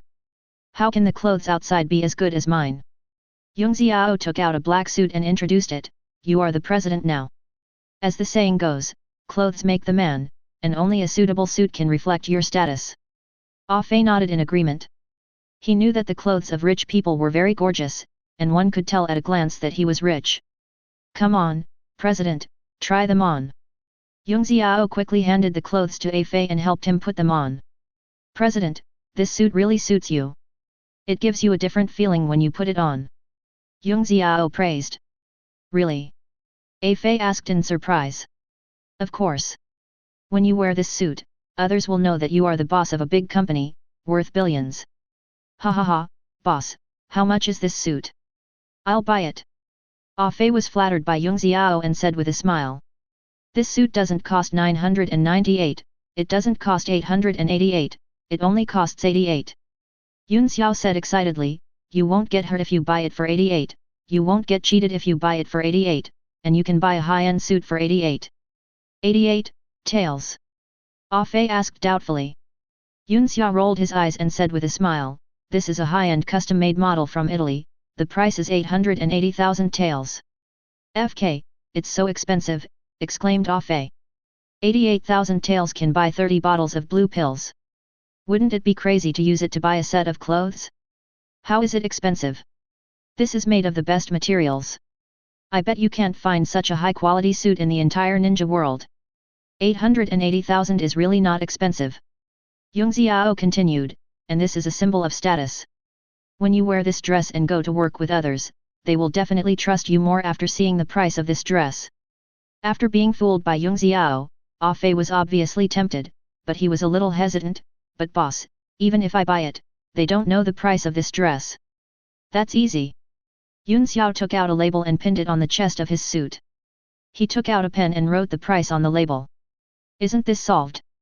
Ah Fei looked at the label on his chest and his eyes lit up. Boss, you are really smart. I want this suit. That's right, that's right. President A Fei, it's a pleasure to work with you. Xiao shook A Fei's hand enthusiastically. Boss A Fei, this is a gift from our store. Xiao took out an exquisite gift box and handed it to A Fei. Ah Fei took the gift box with surprise. Thank you, boss. I'll leave first. With that, Ah Fei left the store. Xiao looked at Ah Fei's back as he left and said with emotion, as expected of a big customer of our store, he is so generous. At the same time, somewhere in the ninja world. Mr. Black Zetsu, something bad has happened. Mr. Afei has run away. A white Zetsu suddenly broke into the office. Black Zetsu asked nervously, did it kidnap my employees? Black Zetsu is already having a headache. He knows Ah Fei's temper very well. If Ah Fei runs away, he will definitely incite the other white Zetsu to do the same. Just when Black Zetsu was about to bleed heavily, White Zetsu said, Master Afei left alone, without White Zetsu with him. Hearing this, Black Zetsu was stunned at first, then he laughed out loud, ha ha ha, God has eyes.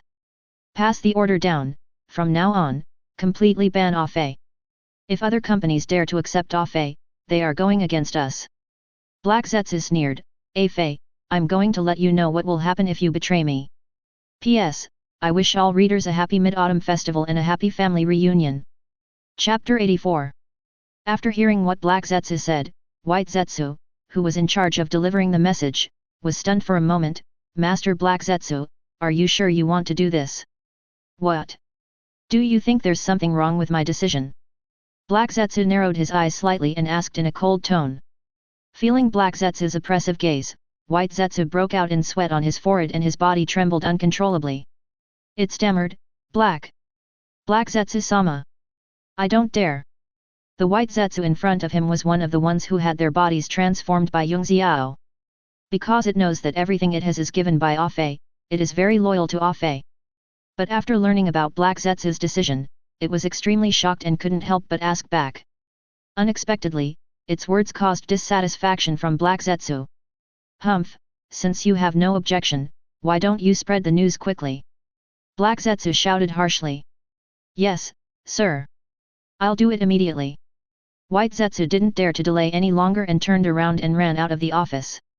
At this moment, White Zetsu was extremely troubled. He could never have imagined that the boss he had been following would just run away like this.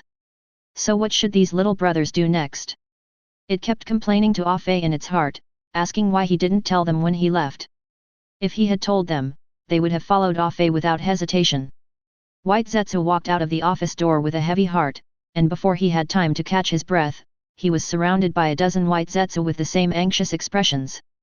016, tell me quickly, what is the current situation? What punishment did Lord Black Zetsu impose on Lord Afei? One of the white Zetsu asked impatiently. The other white Zetsu said confidently, I think that Master Afei is just joking with Master Black Zetsu. Don't worry, Master Afei may come back soon. Several white Zetsu nearby echoed, yes, yes, yes, Master Afei can't do anything. After leaving the company, I'm afraid even eating will be a problem. It will probably come back in a few days and beg Master Black Zetsu for forgiveness. After hearing this, everyone burst into laughter, as if they had already foreseen the scene where Master Afei would soon return to the company. These are all modified white Zetsu, and they are all very loyal to Afei. However, at this moment, 016 suddenly sighed, everyone, I'm afraid Master Afei really won't be able to come back this time.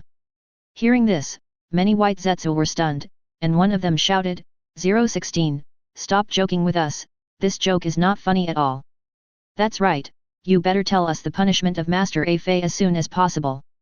When they first heard 016's words, the white Zetsu thought that 016 was joking with them. However, when they saw 016's serious expression, their hearts suddenly skipped a beat and an ominous premonition instantly came to their minds. They suddenly realized that 016 really wasn't kidding, and Master Afei might not be coming back. 016, please tell us in detail what happened in the office, a white Zetsu suddenly said. 016 sighed helplessly and said slowly, Master Afei's escape this time really angered Master Black Zetsu. Master Black Zetsu wants to ban Master Afei from the ninja world. What? How can this be possible? Upon hearing this, all the white Zetsu were shocked and screamed. If Master Afei is banned, then its life will be over. Thinking of this, anxiety was written all over the faces of the white Zetsu, and everyone began to worry about Afei's future life. They seemed to have witnessed Afei's miserable life at that time, wandering on the streets, helpless, and eventually dying of hunger. For a moment, the white Zetsu all closed their mouths at the same time, and no one made a sound. After an unknown amount of time, a white Zetsu finally broke the silence and asked softly, since Master Afei has been banned, what should we do? At this moment, 016 suddenly took off the department manager badge on his chest and threw it to the ground, cursing and shouting, damn, since Master Afei has been fired, there is no point for me to stay here. Laozi quits.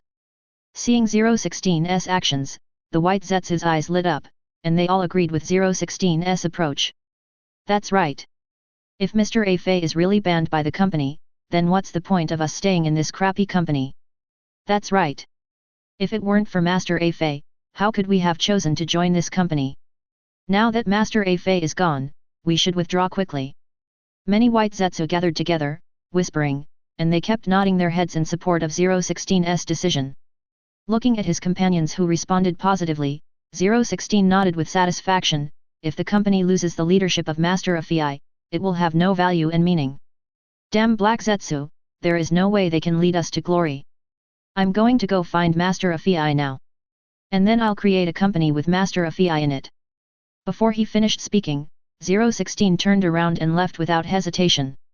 Damn it, Laozi has had enough, another white Zetsu shouted, angrily pulling off the work badge hanging on his chest and throwing it to the ground. Me too. Several other white Zetsu echoed in unison, following suit and throwing their work badges aside casually. Then, they followed 016 closely and walked out of the company's door together. All that was left were a group of bewildered and confused white Zetsu employees in the distance. Oh my god, what happened?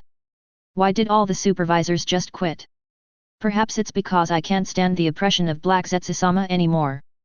You know, these white Zetsu who are running away now are all the heads of various departments of the company. Their departure will definitely bring a lot of trouble to the normal operation of the company. At this time, Black Zetsu, who was sitting in the office, had no idea what was happening outside. He was still happily flipping through the account book in his hand. At the company entrance, Uchiha Obito saw a large group of white Zetsu running out of the company and asked curiously, "What are you going to do?" The white Zetsu walked right past him, no one paying any attention to him. Uchiha Obito. Chapter 85. Watching the white Zetsu leave, Obito yelled, "FK, what are these guys doing? How dare they ignore me?" Obito had never suffered such humiliation in all these years, and now he was having a group of white Zetsu standing on their heads and shitting on them. This was something he couldn't tolerate. He just wanted to go up and teach this group of white zetsu a lesson, but when he thought about the purpose of his visit, he finally gave up the idea of teaching them a lesson. After all, he was busy making money and had no energy to waste time on this kind of thing.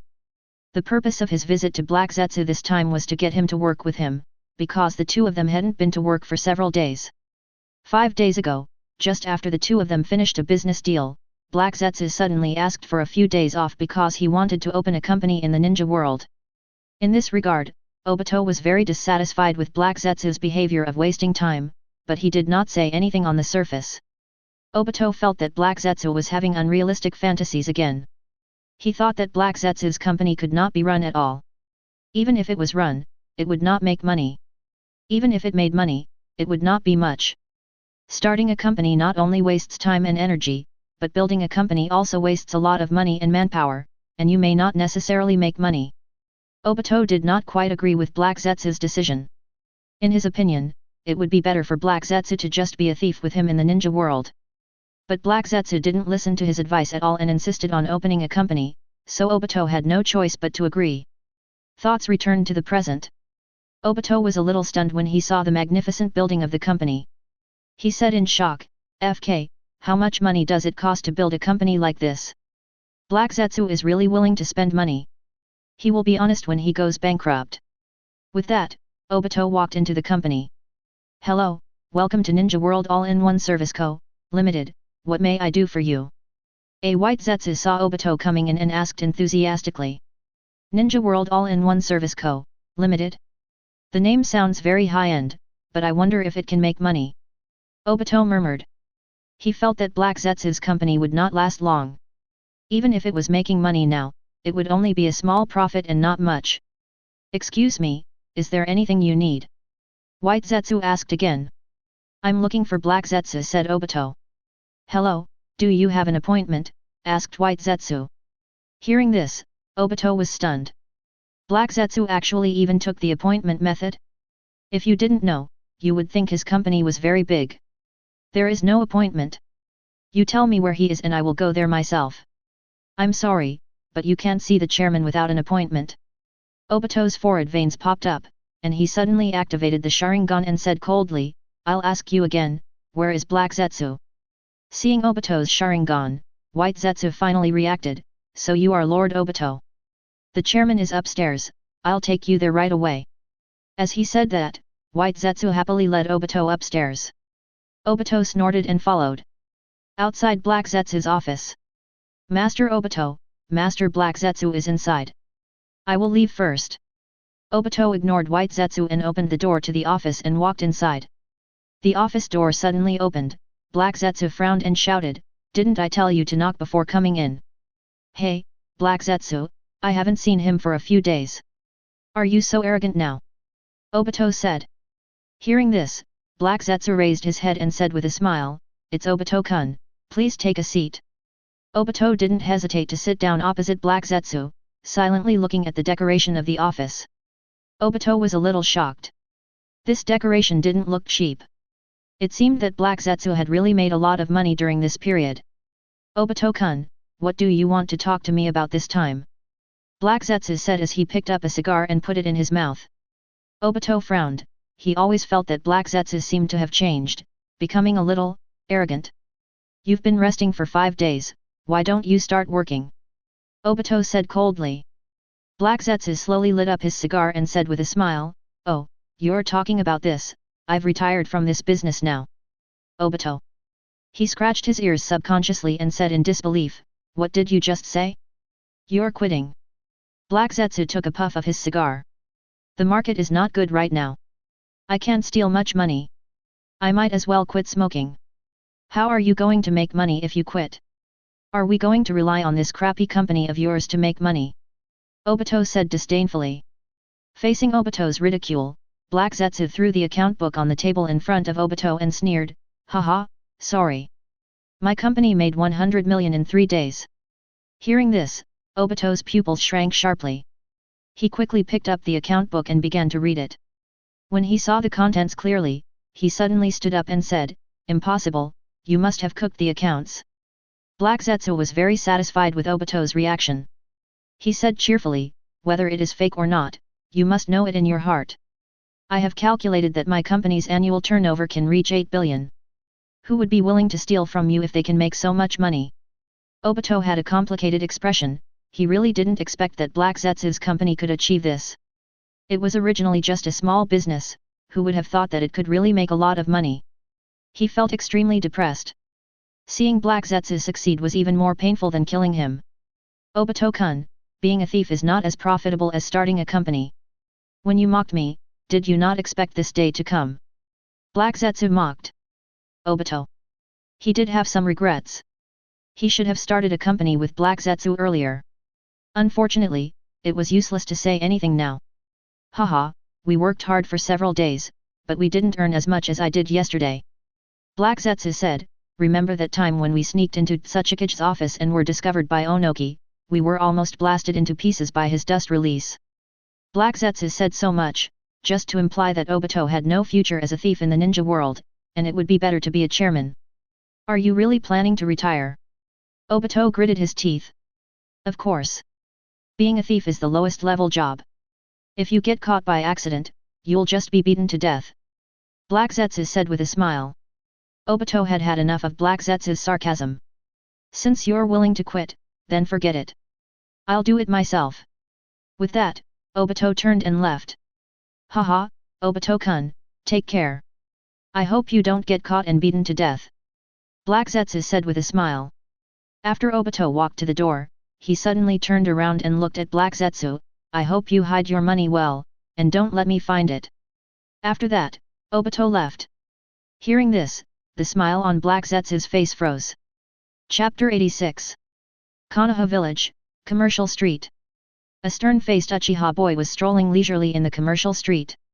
It has to be said that the Uchiha clan, regardless of gender, are generally very good-looking. Almost all the men are handsome and the women are beautiful. However, when people caught a glimpse of the striking Uchiha clan emblem behind him, they couldn't help but reveal awe and fear on their faces, and they subconsciously avoided him, fearing that they would accidentally provoke him. The Uchiha boy was already accustomed to this kind of reaction, as if avoiding the ferocious beast of lion majesty. He always looked straight ahead, and seemed not to care at all about the strange looks from the people around him. The boy walked on his own. Just then, a chubby, mischievous-looking kid ran out of a narrow alley happily, holding a fragrant skewer. Because he was going too fast, he had no time to brake and collided head-on with the Uchiha boy. There was a dull bang as the two of them collided heavily. Then, the naughty kid was flung out like a cannonball, and fell on his buttocks on the ground, grimacing in pain with tears in his eyes. At the same time, the skewer he was holding tightly in his hand also flew out of his hand, drew a graceful arc in the air, and finally fell on the ground not far away. The Uchiha boy looked at the naughty kid who suddenly appeared. He frowned in dissatisfaction, children. I hate them the most. Even though he said that, he still helped the kid up from the ground and said stiffly, Hey, kid, are you okay? The naughty kid seemed to have heard nothing at all. He just stared at the skewers on the ground, tears welling up in his eyes. Seeing that the naughty kid didn't react, Uchiha was a little unhappy. You know, he hates others wasting his time the most, even if it's a child. So he spoke again, his tone becoming even colder, Little boy, I'm asking you a question. Perhaps frightened by the boy's cold tone, the child's body trembled violently, and he suddenly burst into tears. Wivu, big brother, you have to compensate me for the skewers. Uchiha boy. Faced with this sudden change, the Uchiha boy was speechless and froze in place. He didn't know what to say for a moment. He was walking fine, and it was this kid who bumped into him. He didn't expect that he should pay compensation. The originally bustling commercial street suddenly became quiet after hearing the crying of the naughty child, and everyone looked over curiously. I saw a naughty kid with tear marks on his face and snot running down his nose standing there alone, crying loudly. Opposite him, stood an Uchiha boy quietly. When everyone saw the scene clearly, they all showed expressions of disgust and aversion on their faces, and they all pointed their fingers at the Uchiha boy. The villagers murmured. The people in Uchiha are really too much. They even didn't let such a young child go. They are simply insane. That's right. They are known for their evilness, so it's not surprising that they would do such a thing. Yes, Lord Hokage is right. Some members of the big families always rely on their power to bully the weak. The villagers' discussion was quiet, but the Uchiha boy, a ninja, could hear their conversation clearly. The Uchiha boy suddenly became anxious and quickly explained, "You must have misunderstood. Things are not what you think. I didn't bully children." Upon hearing this, the villagers all showed expressions of disbelief. Someone taunted, "Who knows? You are a high-ranking Uchiha, who dares to offend you?" Although they fear the Uchiha clan's strength, it is still okay to say a few sarcastic words. Hearing the sarcasm from everyone, the Uchiha boy anxiously explained, I didn't. He quickly squatted down and said to the naughty kid, "Little boy, tell everyone what happened just now, and then I will treat you to barbecue." The naughty child quickly wiped away his tears and said with a smile, "Big brother, are you telling the truth?" The Uchiha boy breathed a sigh of relief and said with a smile, "Of course it's true, tell them quickly. As long as this kid explains what happened just now clearly, I won't be misunderstood by them."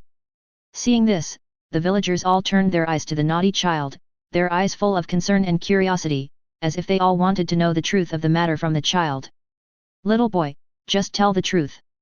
Don't be afraid. The uncles and aunts are here. No one dares to do anything to you. Yes, little friend, tell us what happened just now and we will make the decision for you." The naughty child quickly bowed to the villagers and said, "Thank you, uncles and aunts." As he spoke, the naughty kid silently took a few steps back, moving a little further away from the Uchiha boy. When the Uchiha boy saw this, he immediately had a bad feeling. The naughty kid pointed at the Uchiha boy with a wronged look on his face. "Uncles and aunts, it was this big brother who wanted to snatch the skewers from my hand just now, and I didn't give it to him. He kicked me down, and then the skewers fell to the ground, woo." The naughty kid pointed at the skewers on the ground and cried. The villagers looked in the direction of the kid's finger and indeed saw the skewers on the ground. At this time, the skewers were already covered with dust. The people in Uchiha are so despicable. They even steal children's things. Is this the Uchiha clan of Konoha? I've really learned a lot today. Facing the accusations from everyone, the Uchiha boy was confused. He looked at the naughty kid in front of him in disbelief. "What nonsense are you talking about?" The naughty kid subconsciously shrank his neck. "Big brother, I was wrong, don't poke my butt with the barbecue skewer." After hearing what the kid said, villagers in the crowd immediately stepped forward to protect the kid behind them. "Don't be afraid, kid. We are here to protect you. I don't believe that Uchiha dares to commit a crime in the street." "Yeah, thank you all uncles and aunts," the naughty kid said gratefully. After saying this, he looked at the Uchiha boy provocatively. The boy was very angry after seeing the provocative look of the naughty boy. Only now did he realize that he was being plotted against. The Uchiha boy couldn't stand the slander from everyone, so he covered his ears and ran away. As expected of an evil Uchiha, he wants to run away after doing something bad. "Pa, the Uchiha clan is so disgusting." The villagers were all venting their dissatisfaction with Uchiha. But no one noticed that the naughty kid quietly left and returned to the alley where he appeared at the beginning. At this time, two people wearing animal masks were standing in the alley. The naughty child said respectfully, "My lords, I have successfully completed the tasks you asked me to do." The two nodded in satisfaction. "Here is your reward." Then, one of them reached into his bosom, pulled out a scroll, and threw it casually at the naughty kid. The naughty child quickly stretched out his hands to catch the scroll and thanked him. "Thank you, adults. With this money, my father's illness can finally be cured." After the naughty kid finished speaking, he happily left with the scroll. But what he didn't know was that a person behind him silently took out a kunai from his ninja tool bag and threw it at the naughty kid. The naughty kid fell to the ground instantly and lost his life. "Put away his body, maybe we can keep it and frame Uchiha." Chapter 87. Hokage's Office. "Denzo, is this really going to work?" Sarutobi Hiruzen asked curiously. Shimura Denz tapped his fingers on the desk and said confidently, "Those villagers have no judgment at all. As long as I guide them, they will point the finger at the Uchiha clan." Sarutobi Hiruzen remained silent. He didn't agree with Denzo's actions from the bottom of his heart, but who made Denzo the Hokage now? Even if he didn't agree, there was nothing he could do. Sarutobi Hiruzen took a puff of his pipe. "So what are you going to do next? The Uchiha clan has always been ostracized in Konoha. I believe that after this incident, the Uchiha clan's reputation will be ruined. Then I will be able to send troops to destroy the Uchiha clan with a legitimate reason. Shimura Dance explained. Hearing this, Sarutobi Hiruzen was shocked. He didn't expect Shimura Dance to be so thoughtful and even think of a reason to take action. He sighed silently. It seemed that a war between the village and the Uchiha was inevitable. Although Sarutobi Hiruzen didn't want to see this happen, he couldn't change anything. Knock knock knock. Just then, there was a knock on the office door. Come in. As soon as Shimura Dance finished speaking, more than a dozen Anbu and Root members walked in. These are the people that Danzo secretly arranged to ruin Uchiha's reputation. Now that they are back, it means that they have completed the mission assigned by Danzo. They bowed respectfully to Shimura Dance. Hokage-sama, the mission you assigned us has been completed. Shimura Dance nodded with satisfaction. Not bad, you did a great job. You can go down and rest now. Shimura Dance waved his hand, indicating that they could leave. Seeing this, the group hurriedly left the Hokage's office. Sarutobi Hiruzen looked at Anbu's back as he left, with a look of nostalgia on his face. He couldn't help but think back to the time when he was still the Hokage in power, but it was a pity that it was gone forever. Hehe, faced with such false accusations, those stupid Uchiha will definitely choose to rebel. As long as I get evidence of their rebellion, I will suddenly send out troops and catch them off guard. By then, there will be no Uchiha surname in Konoha village. Shimura Dance said coldly. Shimura Dance has long coveted the Uchiha clan's Sharingan. Now he takes this opportunity to exterminate the Uchiha clan, so he can naturally collect the Sharingan. Sarutobi Hiruzen swallowed. His old friend had become more and more courageous since he became Hokage. Now he is actually forcing the Uchiha clan to rebel. Is he really not afraid of getting out of control and being torn to pieces by the angry Uchiha? Danzo, you. He was about to warn, but was interrupted by the angry Shimura Dance. What Danzo? How many times have I told you to address your job title when you are working? Hearing this, Sarutobi Hiruzen was stunned. He looked at Shimura Dance in disbelief, as if he had not expected his old friend to say this. After a long while, Sarutobi Hiruzen finally responded. He gritted his teeth and said, Hokage, sir. That's enough. You don't have to keep trying to persuade me. I won't listen even if you do. After all, I'm the Hokage now. Shimura Dance snorted coldly. Sarutobi Hiruzen. Sarutobi Hiruzen was almost pd off when he heard what Shimura Dance said. Danzo has become more and more annoying since he became Hokage. He always brags about being the Hokage in front of him and talks about Hokage every other sentence.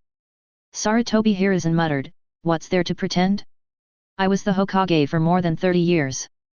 Hiruzen, you must remember that I am the Hokage now. Shimura Dance said, someone, throw out this former Hokage who was removed from office for corruption. Just as he finished speaking, two Roots walked in. They picked up Sarutobi Hiruzen without saying a word and left the Hokage's office. What are you doing? How dare you? Let go, I can walk by myself. Shimura Dance, you're going to regret this. Sarutobi Hiruzen's voice became quieter and quieter until it could no longer be heard. Shimura Dance sneered, Hiruzen, just watch me destroy the Uchiha clan with my own hands. Land of the Uchiha tribe. Uchiha Fugako looked at the information in his hand with a gloomy expression, then angrily smashed the table in front of him with a palm. Danzo old dog is really going too far. Do you really think I, Uchiha, am easy to bully? Pass the order down, all the elite Jainin in the clan should go to Nanga Shrine for a meeting. Uchiha Fugako shouted to the guards at the door. The guards quickly took the order and went down. Uchiha Fugako also left the room without stopping. After Uchiha Fugako left, Uchiha Itachi walked into the room and curiously picked up the scattered information on the floor. When he saw the contents of the intelligence clearly, he was stunned. The information said, an Uchiha snatched a skewer from a 6-year-old child in the street and kicked the child down. He quickly flipped to the information below, the elite Jainin of the Uchiha clan was out of control and made advances towards an octogenarian woman. Uchiha Itachi. He continued to read. The son of the second elder of Uchiha beat someone to death in the street and claimed that his father was the second elder of Uchiha, and joining the security force was like going home. When he saw the last piece of information, he was so angry that veins popped out on his forehead. Uchiha Sasuke, the second son of the Uchiha clan leader, has been sexually harassing a medical ninja for a long time.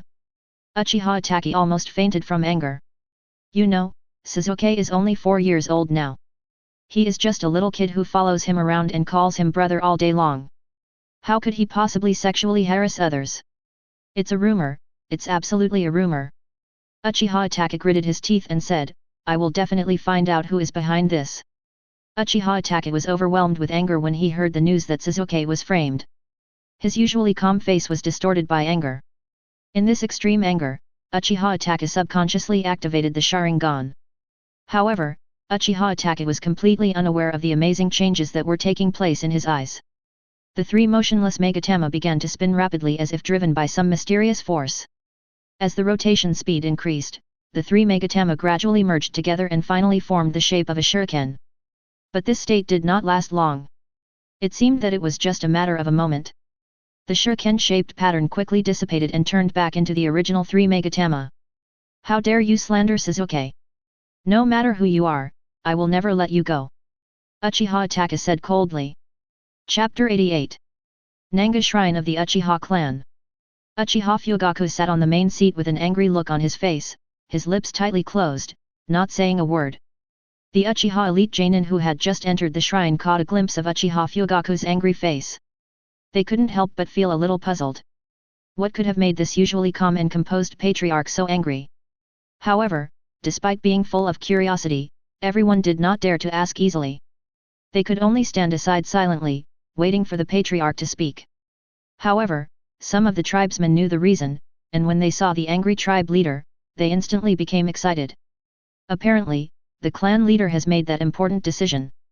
This decision may change the fate of the Uchiha clan, and they are about to plunge into this magnificent change.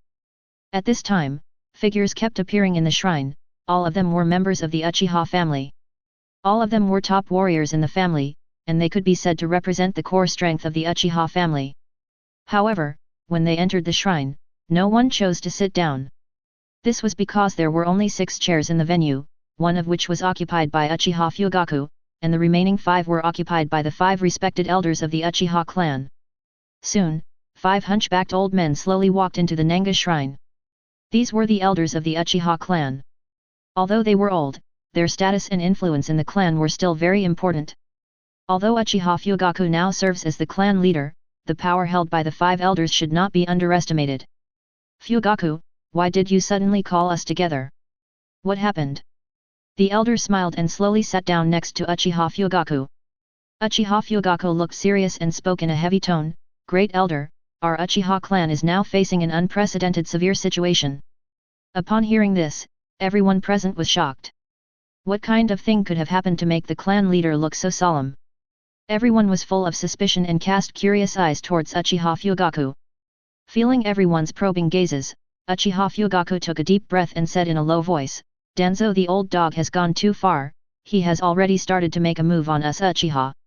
In order to protect ourselves, we must launch a coup now. After hearing Uchiha Fugaku's words, everyone present looked at Uchiha Fugaku in astonishment, their eyes filled with shock and disbelief. Then, as if a huge rock was thrown into a calm lake, the scene suddenly became agitated and chaotic. The Uchiha clan members who advocated war were extremely excited and could hardly contain themselves. For a long time, they had been enduring discrimination, contempt, and ruthless exclusion from the villagers, and their hearts were filled with anger. Has the clan leader finally decided to launch a coup? Someone shouted loudly, with irrepressible anticipation in his voice. That's great, I've been waiting for this day for so long, another person echoed, with an eager look on his face. Haha, let's go on a killing spree today and kill all the enemies without leaving a single one alive. Others laughed wildly and waved their weapons, with the 3 Megatama in their eyes slowly rotating. However, just as the war faction was getting excited, the peace faction could not help but frown and give advice with worry, Patriarch, launching a coup will bring huge losses and heavy casualties to our family. Please think carefully. Indeed, the current peace situation is hard won. We should cherish it and not easily provoke war. Bullshit, old dog Danzo has already started to attack us Uchiha, are we just going to sit there and wait for death? You can't say that. Shimura Dens hasn't attacked us yet, has he? FK, I'm really PD off. You peace advocates are a bunch of morons. What qualifications do you have to criticize us, you bloodthirsty fellows? Be quiet, the elder said coldly. As soon as these words were spoken, the two factions, which had been arguing fiercely and refusing to give in to each other, suddenly quieted down. The entire scene fell into dead silence, with only the great elder's majestic gaze scanning everyone present. Uchiha Fugaku frowned. It was clear from the scene before him that the prestige of the elders in the clan had surpassed that of himself as the clan leader. This situation was truly worrying. At this time, the great elder turned his attention to Uchiha Fugaku and asked in a deep voice, "Fugaku, why do you suddenly want to launch a coup? Don't you know the serious consequences that may result from doing so?" "Yes, if we launch a coup rashly, the family will suffer heavy losses," said the third elder. The third elder is right. A coup d'état will not work in the Uchiha clan. It would be better for everyone to sit down and discuss how to resolve the conflict between the village and the clan, said the fourth elder. "Fugaku, you are still too young. You can't ruin Uchiha's future because of a momentary impulse," said the fifth elder earnestly. After hearing the words of the elders, the pro-war faction became furious. They clenched their fists tightly, and due to excessive force, even their nails were deeply sunken into their palms, as if they wanted to vent the anger in their hearts in this way. In sharp contrast, the members of the peace faction looked at the war faction with mocking expressions. In fact, within the Uchiha clan, the number of pro-war factions far exceeded that of pro-peace factions. This was because the village had been constantly pressuring and suppressing the Uchiha clan for a long time, which had long made the clan members dissatisfied. Therefore, the number of pro-war factions increased, and eventually far exceeded that of pro-peace factions. According to common sense, the minority should obey the majority, but what is strange is that every time in the discussion about major issues such as whether to launch a rebellion, why is it that the peace faction wins in the end? The reason for this situation lies with the elders of Uchiha. It turns out that there are 5 elders in the Uchiha family. However, what is shocking is that among these 5 people, 4 belong to the peace camp, and only 1 supports the war camp. Such a huge disparity in proportion means that whenever it comes to key decisions, the peace faction always has the upper hand and wins the final victory. Uchiha Fugaku looked at the elders and suddenly laughed. The elders. Chapter 89. Ha ha ha, this is really funny. Uchiha Fugaku laughed. Several elders looked at each other in confusion. They didn't know what Uchiha Fugaku was laughing at for no reason. Not only the elders were puzzled, but also many tribesmen present were confused. They all started whispering to each other, secretly speculating what had happened to the tribe leader. "Fugaku, what are you laughing at?" the elder asked curiously. Uchiha Fugaku did not answer the elder's question immediately, but slowly put away the smile on his face. "I am laughing at you elders. You still don't realize the seriousness of the matter at this point.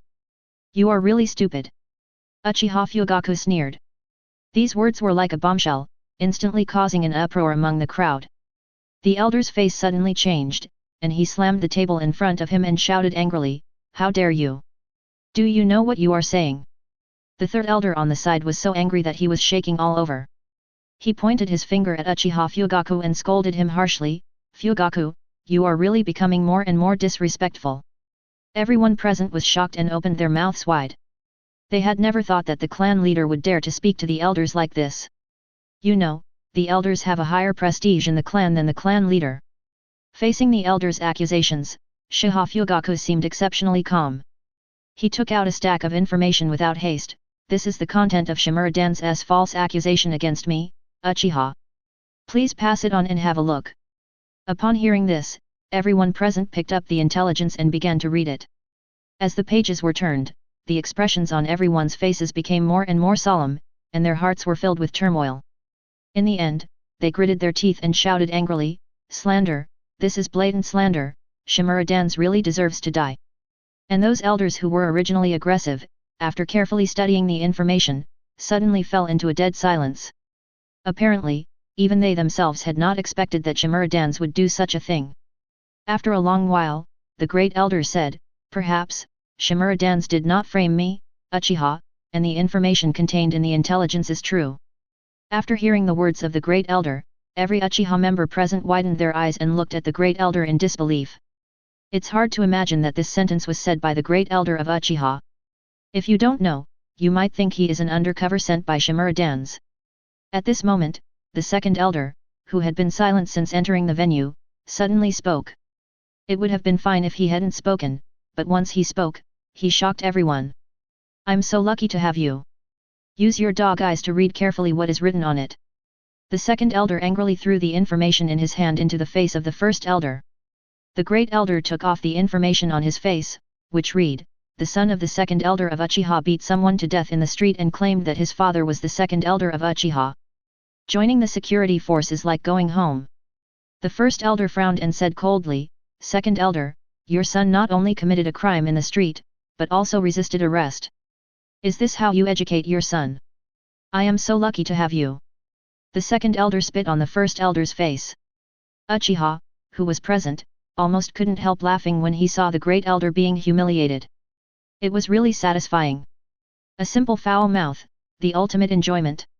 The second elder was the only one in the elders group who advocated war, but because of this reason, he was often targeted. "Second elder, why don't you confess your crime quickly," said the third elder, "hand over your son quickly, or the reputation of Uchiha will be ruined by your son." "Hey, I've ruined your fortune. You're also ARD." The second elder spat on the third elder's face. "Ah, UBD, how dare you!" The third elder quickly wiped the thick phlegm off his face. Seeing that the second elder refused to repent, the first elder said coldly, "Come here, take the second elder's son to the Hokage's office and hand him over to Shimura Dance for punishment." Upon hearing this, the Uchiha present looked at each other, and no one responded. Seeing this, the elder shouted angrily, "Didn't you hear what I said? Go quickly. Go to hell with you. If you can catch my son today, I will commit suicide by cutting my stomach on the spot," the second elder cursed. "Okay, okay. Remember what you said. I will personally bring your son to justice." The great elder stood up and was about to leave. At this time, an Uchiha said, "That, the first elder, the second elder has no son." Great elder. They realized that the second elder had no offspring at all, so where did the son come from? No wonder the second elder reacted so violently just now. Hehe, even if one piece of information is false, the other information might be true, the elder said awkwardly. "Great elder, are you saying that my 4-year-old son has been sexually harassing a medical ninja for a long time?" Uchiha Fugaku said. Great elder.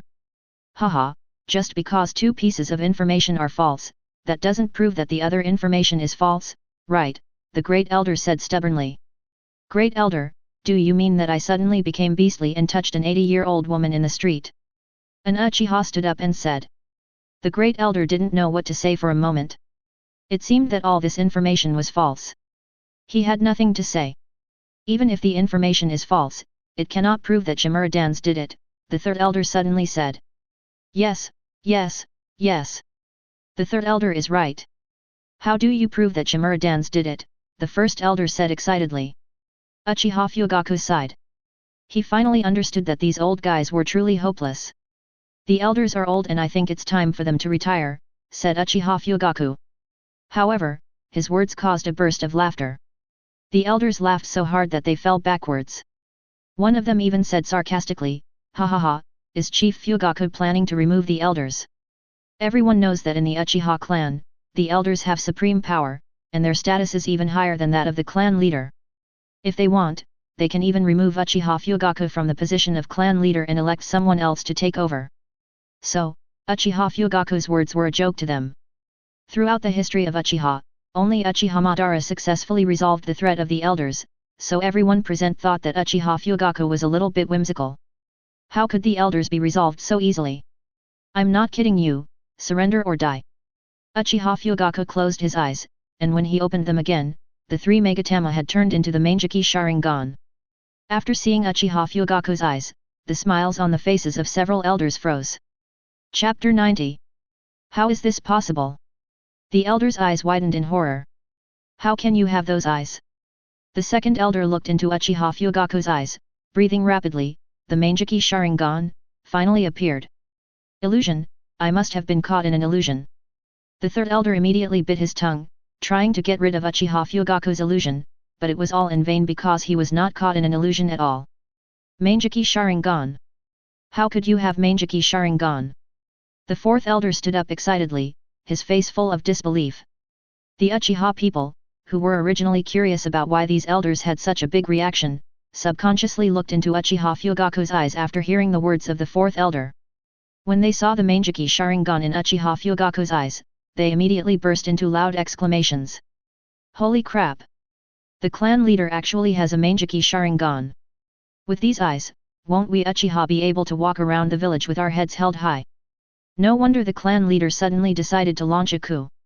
It turns out he activated the Mangeki Sharingan. Ha ha ha, I believe that the clan leader will be able to lead us to change the current situation of Uchiha.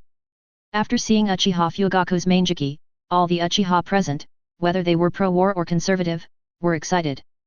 Because they know that the future belonging to Uchiha is coming. Mangeki Sharingan has always been a symbol of absolute strength among the Uchiha clan. Over the years, apart from the unmentionable Uchiha master, Uchiha Madara, and his brother Uchiha Izuna, who opened the Mangeki Sharingan, no one in the tribe has ever opened it. Unexpectedly, today, they would be able to see the legendary Sharingan with their own eyes. A young man in the crowd suddenly contracted his pupils after seeing Uchiha Fugaku's Mangeki. The clan leader, has also activated the Mangeki Sharingan. This young man is the young genius among Uchiha, Uchiha Shisui. At a young age, he won numerous military honors in the Third Shinobi World War, and became famous in the ninja world with his superb phantom and instant technique, and was known as Shisui in the ninja world. Uchiha Shisui actually activated the Mangeki Sharingan as early as the Third World War. At that time, he witnessed his loved ones die in front of him. In extreme grief, he activated the Mangeki Sharingan. But out of caution, he did not tell anyone about his opening of the eyes, so no one in the Uchiha clan knew about his opening of the eyes. After seeing the delighted expressions on the Uchiha's faces, Uchiha Shisui made up his mind not to reveal the fact that he had opened his eyes to others. When the chief activated Mangeki, the tribesmen were extremely excited. Even the conservatives who had always opposed the village going to war showed some movement. This was the confidence that their strength gave them. It's already like this that there is a pair of Mangeki in the clan. If everyone knew that he also had Mangeki, they would definitely fight to the Hokage building overnight. Uchiha Fugaku looked at the clan leaders indifferently. You old guys, do you have any objections now? The elders were stared at by Uchiha Fugaku, and they felt an invisible majesty enveloping them. For a moment, cold sweat broke out on their foreheads. However, among this group of elders, only the second elder of the pro-war faction was not affected by the pressure. He looked at his colleagues with gloating eyes and felt secretly happy. He hadn't felt this kind of proud feeling since Lord Madara left. At the beginning, not long after Uchiha Madara founded Konoha with Senju Hashirama, Uchiha Madara discovered that the power and influence of the Uchiha clan in Konoha village was weakened, and his ideas and family interests were not fully respected and reflected. Coupled with family rivalries and power struggles, Uchiha Madara became disappointed with Konoha village. So, Uchiha Madara found his own clansmen, wanting them to follow him to leave Konoha and find a new path that was more suitable for the development of the Uchiha clan. Unfortunately, the Uchiha people at that time were already tired of war, and they cherished the hard-earned peace. After learning of Uchiha Madara's decision, no one in the tribe was willing to follow him. After seeing the reactions of his clan members, Uchiha Madara simply chose to leave Konoha alone in silence. The second elder was just a child at that time. He wanted to follow Lord Madara and leave, but he was slapped twice by his parents and became completely obedient. But the second elder still secretly ran to the gate of Konoha village and watched Lord Madara leave. Even after so many years, he still remembers the scene vividly. When he ran to the door that day, he saw a lonely figure carrying a round fan and a sickle and leaving alone in the sunset. Perhaps, at that time, Madara-sama was full of disappointment towards his people. My people didn't understand me, so I left alone. It was not until many years later that the second elder realized after seeing Uchiha's current situation that Uchiha had been marginalized by the village. Only then did he realize that Lord Madara's choice was right. On that day, the Uchiha tribe was immersed in a false peace and slowly corrupted. Only Madara-sama left to search for true peace. So, he began to incite his tribesmen to launch a coup, but the other elders had been trapped in a false peace and could not extricate themselves. They firmly opposed the second elder's approach and began to exclude and suppress him. As a result, he had a lot of ambitions but nowhere to display them. Until today, after seeing Uchiha Fugaku's Mangeki, his heart, which had been dead for many years, was rekindled. He knew that the future of the Uchiha clan was about to change. Old guys, I'm asking you a question. Are you mute? Uchiha Fugaku's words brought the second elder back to his senses. He said excitedly, I will obey the orders of the patriarch unconditionally. Uchiha Fugaku smiled and said, haha, thank you second elder for your support over the years. Then, he looked at the four elders with a gloomy look, old guys, do you choose to surrender or die? Hearing Uchiha Fugaku's cold words, several elders trembled, feeling the pressure emanating from Uchiha Fugaku. They knew that Uchiha Fugaku was not joking with them. If they choose to remain silent again, they will definitely die, definitely. Several elders stood up in panic, no longer arrogant as before, and tremblingly said, we choose to submit to Chief Fugaku. Uchiha Fugaku looked at the elders in front of him and said with a smile, I still prefer the elders' unruly appearance before.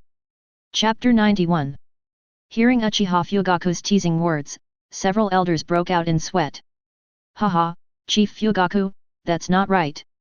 We have always been here to help you solve your problems. The decision of the patriarch is our decision, and we support it unconditionally. Yes, now that we are old, the affairs of the family can only be taken care of by you, the clan leader. Yes, yes, I'll have to trouble you, chief. Hearing this, Uchiha Fugaku's mouth curled up, since the elders have said so, I have decided to remove the positions of the first, third and fourth elders, and you can go home and enjoy your old age. The smiles on the faces of several elders who were still trying to curry favor with Uchiha Fugaku froze when they heard these words. They looked at Uchiha Fugaku in disbelief, as if they had not expected that he would actually dismiss them from their positions. Uchiha Fugaku frowned in displeasure and stared at them with his manjiki. What? You don't want to? Feeling the murderous aura emanating from Uchiha Fugaku, how could anyone dare to object? The patriarch is right. It is time for us to retire and enjoy our old age. Yes, yes. Now that I am old, my legs and feet are not so flexible anymore. It is better for me to go home and retire. The second elder saw that the few people were afraid of death and said disdainfully, Humph, Uchiha was destroyed by you guys. After hearing what the second elder said, several people lowered their heads and dared not say anything. Now the situation is different from the past. They are no longer qualified to challenge the second elder. Now that you have resigned from the positions of elders, you may leave, said Uchiha Fugaku. Hearing this, several elders were stunned. They didn't expect Uchiha Fugaku to let them leave. This meeting concerns the future of Uchiha. It is really ironic that they are not qualified to attend such an important meeting. Several elders smiled bitterly and left the Nanhi shrine tremblingly with their crutches. After they left, Uchiha Fugaku called the guards at the door in and said, keep an eye on them. If they make any unusual moves in secret, kill them. The guard nodded and left immediately. No one present thought that there was anything wrong with Uchiha Fugaku's actions.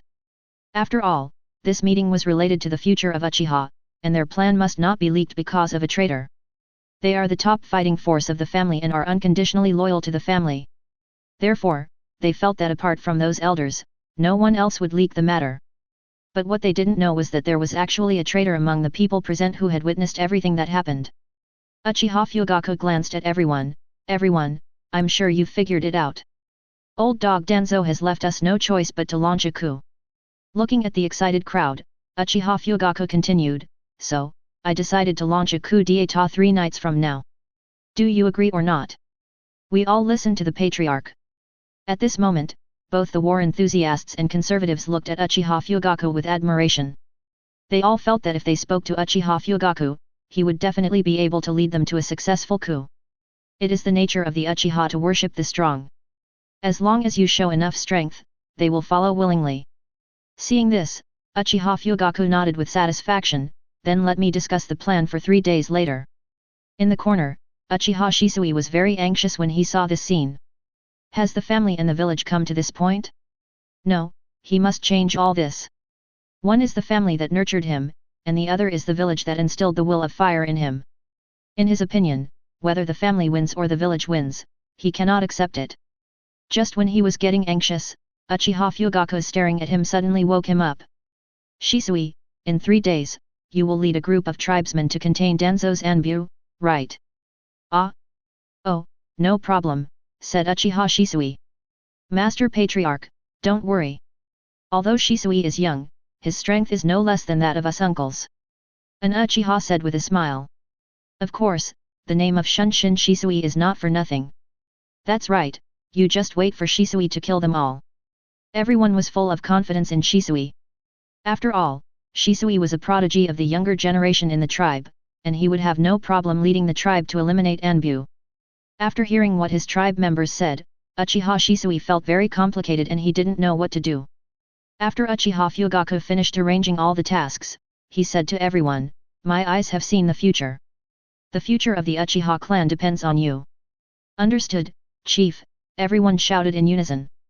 "Everyone go back and have a good rest, and gather here 3 nights later," said Uchiha Fugaku. "Shisui, what are you daydreaming about? Go quickly." Uchiha saw Shisui in a daze and reminded him. Uchiha Shisui came back to his senses and saw that everyone had left one after another. He nodded to the man and left. Far away, Uchiha Fugaku looked at Uchiha Shisui's back as he left, frowning and muttering, "How could this be?" Now Uchiha Fugaku's words, "I have seen the future," are not false. After he activated Manjiki, as long as he kept staring at a person, he would be able to see the other person's future scenes intermittently. Manjiki, when he was asking Shisui, he accidentally saw Shisui's future picture. In that scene, Uchiha Shisui activated the Manjiki Sharingan and told Shimura Dance about the Sharingan's abilities, but was eventually ambushed by him, had one of his eyes taken away, and escaped with serious injuries. Eventually, he gave his other eye to Uchiha Itachi, and finally jumped off a cliff and died. Although Uchiha Fugaku saw Shisui's future, he was not sure if it was real. Because in that picture, Shimura Dance was not the Hokage was Sarutobi Hiruzen, who had already stepped down, and Itachi in the picture was obviously older than he is now, which made him unable to confirm the truth of the content for a while. This seems to be a picture from a few years later? But I will launch a coup in 3 days. Could it be that the future has changed? Uchiha Fugaku shook his head, feeling the power of Manjiki, and said confidently, "In the face of absolute strength, any conspiracy is futile. Danzo, old dog, just clean your neck and wait." The other side. Hokage's office. Shimura Dance stood up suddenly, looked at Uchiha Shisui, who was half kneeling on the ground, and said, "What did you say?" "Uchiha will launch a coup in 3 days. Uchiha Shisui looked up, "Yes, Hokage-sama." Chapter 92. Hokage's office. Shimura Dance narrowed his eyes and said in a deep voice, "Did Uchiha finally choose to rebel?" His plan was successful, and the evil Uchiha was finally fooled. As long as the Uchiha dared to rebel, he would suppress it with thunder and lightning, thus sending the entire Uchiha clan to heaven. Hearing Shimura Dance's cold words, Uchiha Shisui was shocked and said quickly, "Hokage, I have a way to resolve the conflict between the village and the family, please believe me." Shimura Dance snorted, "Uchiha Fugaku has already decided to rebel, what makes you think you can stop him?" Hearing this, Uchiha Shisui lowered his head. Shimura Dance thought Shisui had nothing to say, and continued, "The Uchiha clan is a rebellious traitor and has become a threat to the village. They must be eradicated." Hearing this, Uchiha Shisui raised his head and looked at Shimura Dance, "Hokage-sama, with my eyes alone, I can definitely stop this from happening." Shimura Dance subconsciously looked into Shisui's eyes. When he saw that Shisui's 3 Megatama kept spinning until they finally formed a dart pattern, his eyes widened in horror. He subconsciously took a few steps back and exclaimed, "Is this the legendary Manjiki Sharingan?" After being shocked, Shimura Dance immediately stared into Uchiha Shisui's eyes with fiery eyes, his face full of joy. "This is the legendary Manjiki Sharingan. No matter what, Shimura Dance must get it. With the blessing of the Manjiki Sharingan and Hashirama cells, I believe his strength will have a qualitative leap. At that time, he will be able to lead Konoha village to a higher level and completely trample all other countries under his feet." Uchiha Shisui didn't know what Shimura Dance was thinking. He said, "Hokage, my ability is distinguished heavenly gods can subtly modify the will of others." Shimura Dance's eyes widened in horror, and he trembled. "What, did you say? You can modify other people's will?" Uchiha Shisui nodded, "Yes, Hokage-sama, I have decided to use my Manjiki ability to change the will of the Fugaku people and make them give up the idea of a coup." Originally, Shisui didn't want to reveal his cards, but the situation was urgent and he had to do so. After hearing Uchiha Shisui's admission, Shimura Dance looked at Shisui warily, "In that case, I'll have to trouble you." Uchiha Shisui quickly said, "For the sake of the village and the family, I will succeed." Shimura Dance put one hand behind his back and said with a smile, "Shisui, this matter is of great importance. Let's discuss the details later. As he spoke, he used his other hand to motion Shisui to come forward. Uchiha Shisui had no doubts, he stood up and walked in front of Shimura Dan's. Shimura Dan's leaned closer to him and whispered, "Shisui, 3 days later." Uchiha Shisui listened attentively to Shimura Dan's arrangements, without any precautions. At this moment, Shimura Dan's hand, which had been kept behind his back, suddenly stretched out and grabbed Shisui's right eye. Uchiha Shisui was completely unprepared and Shimura Dan's easily gouged out Shisui's right eye. Uchiha Shisui quickly stepped back, putting some distance between himself and Shimura Dan's. He covered his right eye and said in disbelief, "Hokage-sama, why did you do this?" Shimura Dan's untied the bandage on his right eye and stuffed Shisui's eye in. "Shisui, your eye is very dangerous. I will not let go of anything that poses a threat to the village." Hearing this, Uchiha Shisui said angrily, "So the village leaders are actually such people. I finally understand why the clan leader and his men rebelled." Shimura Dan's did not respond to Shisui, and said coldly, "Take out his other eye as well." As soon as he finished speaking, a group of Anbu and Root suddenly rushed in and surrounded Shisui. Uchiha Shisui looked at the scene in front of him with a blank expression on his face. At this moment, the will of fire that he had always been proud of completely collapsed. He looked at everyone expressionlessly and silently pulled out his weapon from behind. The Anbu and the Root men immediately attacked Shisui, and Uchiha Shisui glared at them with his left eye. "Oh no! Anbu, the leader," exclaimed, and then fell into Shisui's illusion, and was killed by Shisui with a single blow. "No, don't look him in the eyes." As soon as he finished speaking, another person fell down. In the distance, Shimura Dan's had a gloomy expression. He didn't expect Shisui to be so strong that he could defeat 2 Anbu in such a short time. After killing several people, Uchiha Shisui did not linger in the battle, because he sensed that a steady stream of people were pouring into the Hokage building. He knew without thinking that they were definitely members of the Anbu and Root. If he doesn't leave, he will definitely die here. Thinking of this, Uchiha Shisui rushed towards Shimura Dan's without anyone being prepared. Shimura Dan's was shocked, he didn't expect Shisui to rush towards him regardless of the consequences. He was panicked, based on the strength shown by Shisui, he was definitely not his opponent. "Oh no! The Hokage is in danger. Go protect the Hokage." Anbu and the Root members quickly stood in front of Shimura Dan's. Seeing this, Shimura Dan's immediately breathed a sigh of relief. He was finally safe. But they didn't expect that Shisui's target was not Shimura Dan's, but the floor-to-ceiling window next to Shimura Dan's. Crackling, Uchiha Shisui smashed the French window and jumped down. Everyone rushed to the window to check and saw Shisui running towards the Uchiha clan's territory. Just then, a large number of Anbu and Root members poured into the Hokage's office. Shimura Dan's looked at Shisui's fleeing back and yelled, "What are you still standing there for? Hurry up and chase him. If he succeeds in returning to Uchiha, it will be troublesome." After hearing this, the Anbu and Root present finally reacted. They quickly left the Hokage building and chased in the direction of Shisui. Shimura Dan's was the only one left in the huge office. He gently stroked his right eye, feeling the power in it. He was very excited. "I must get these eyes." On the street, the villagers were talking about it. What the hell happened? There are so many Anbu, could it be that there are spies in the village? Isn't that the Uchiha clan's genius, Uchiha Shisui?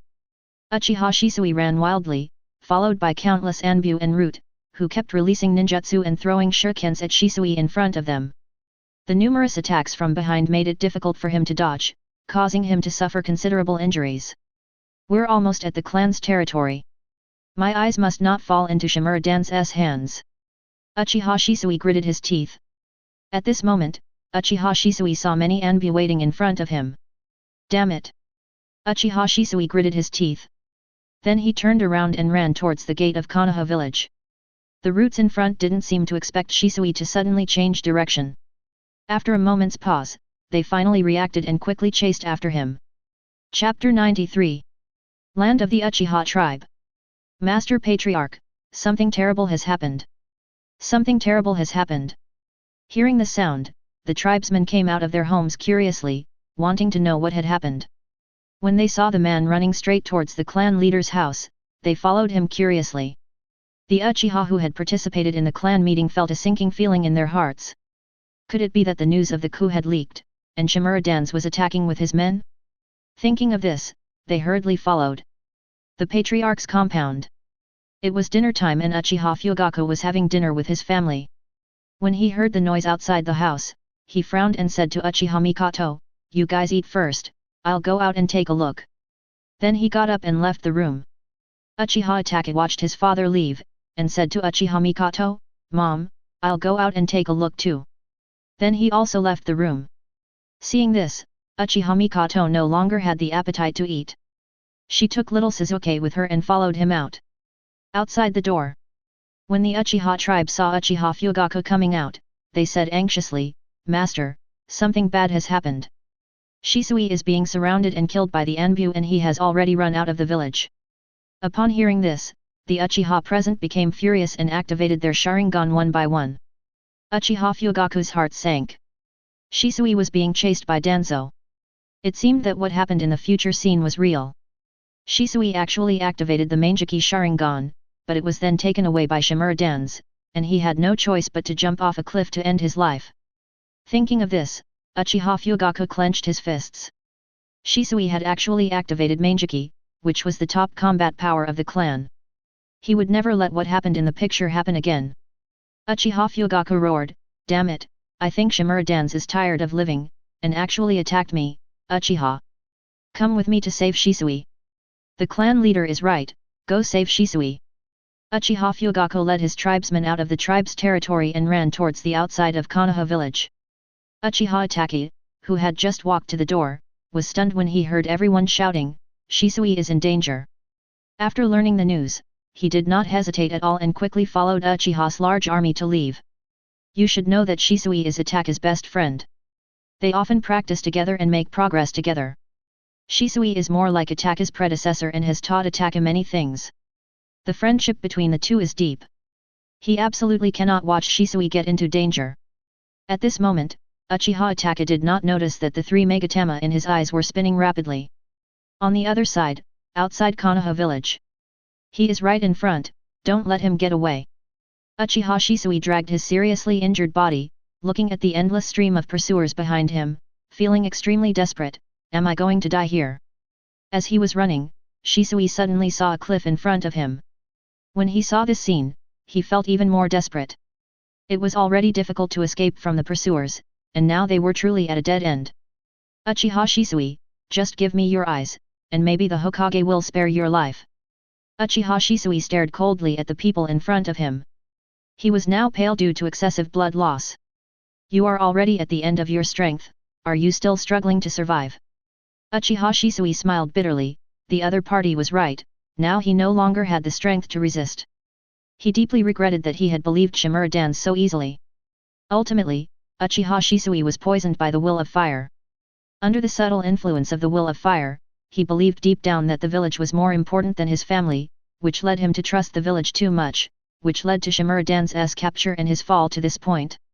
Uchiha Shisui sighed, "I feel sorry for my family." Then he jumped off the cliff. Everyone present was shocked.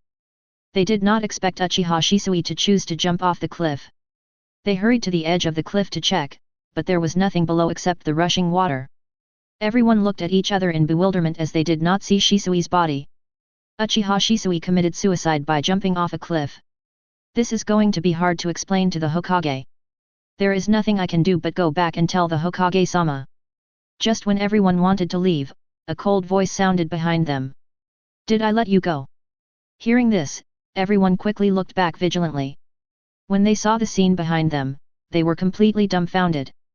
They saw countless pairs of scarlet eyes staring at them in the darkness, which made them feel creepy. "Oh no, it's Uchiha!" Uchiha Fugaku roared, "How dare you kill the genius of my Uchiha clan? You are really tired of living.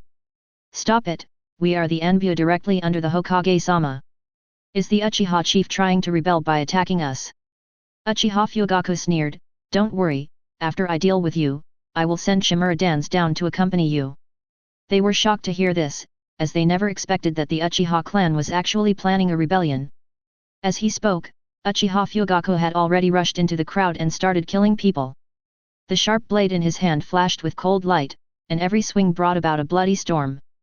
Other Uchiha also joined the battle, and screams rang out as swords flashed and shadows clashed. Those Root and Enbu members were no match for the Uchiha at all, and this battle was clearly a one-sided massacre by the Uchiha. The battle ended quickly, and the battlefield was littered with the bodies of Root and Enbu members. The blood gathered into a river, dyeing the land beneath their feet red. Uchiha Ataka's body was covered in blood. He threw the knife on the ground and slowly walked to the edge of the cliff. Uchiha Fugaku was stunned when he saw Ataka. He didn't expect Ataka to follow him. After seeing the bloodstains on Ataka's body, Uchiha Fugaku's eyes were full of admiration. He was worthy of being his son.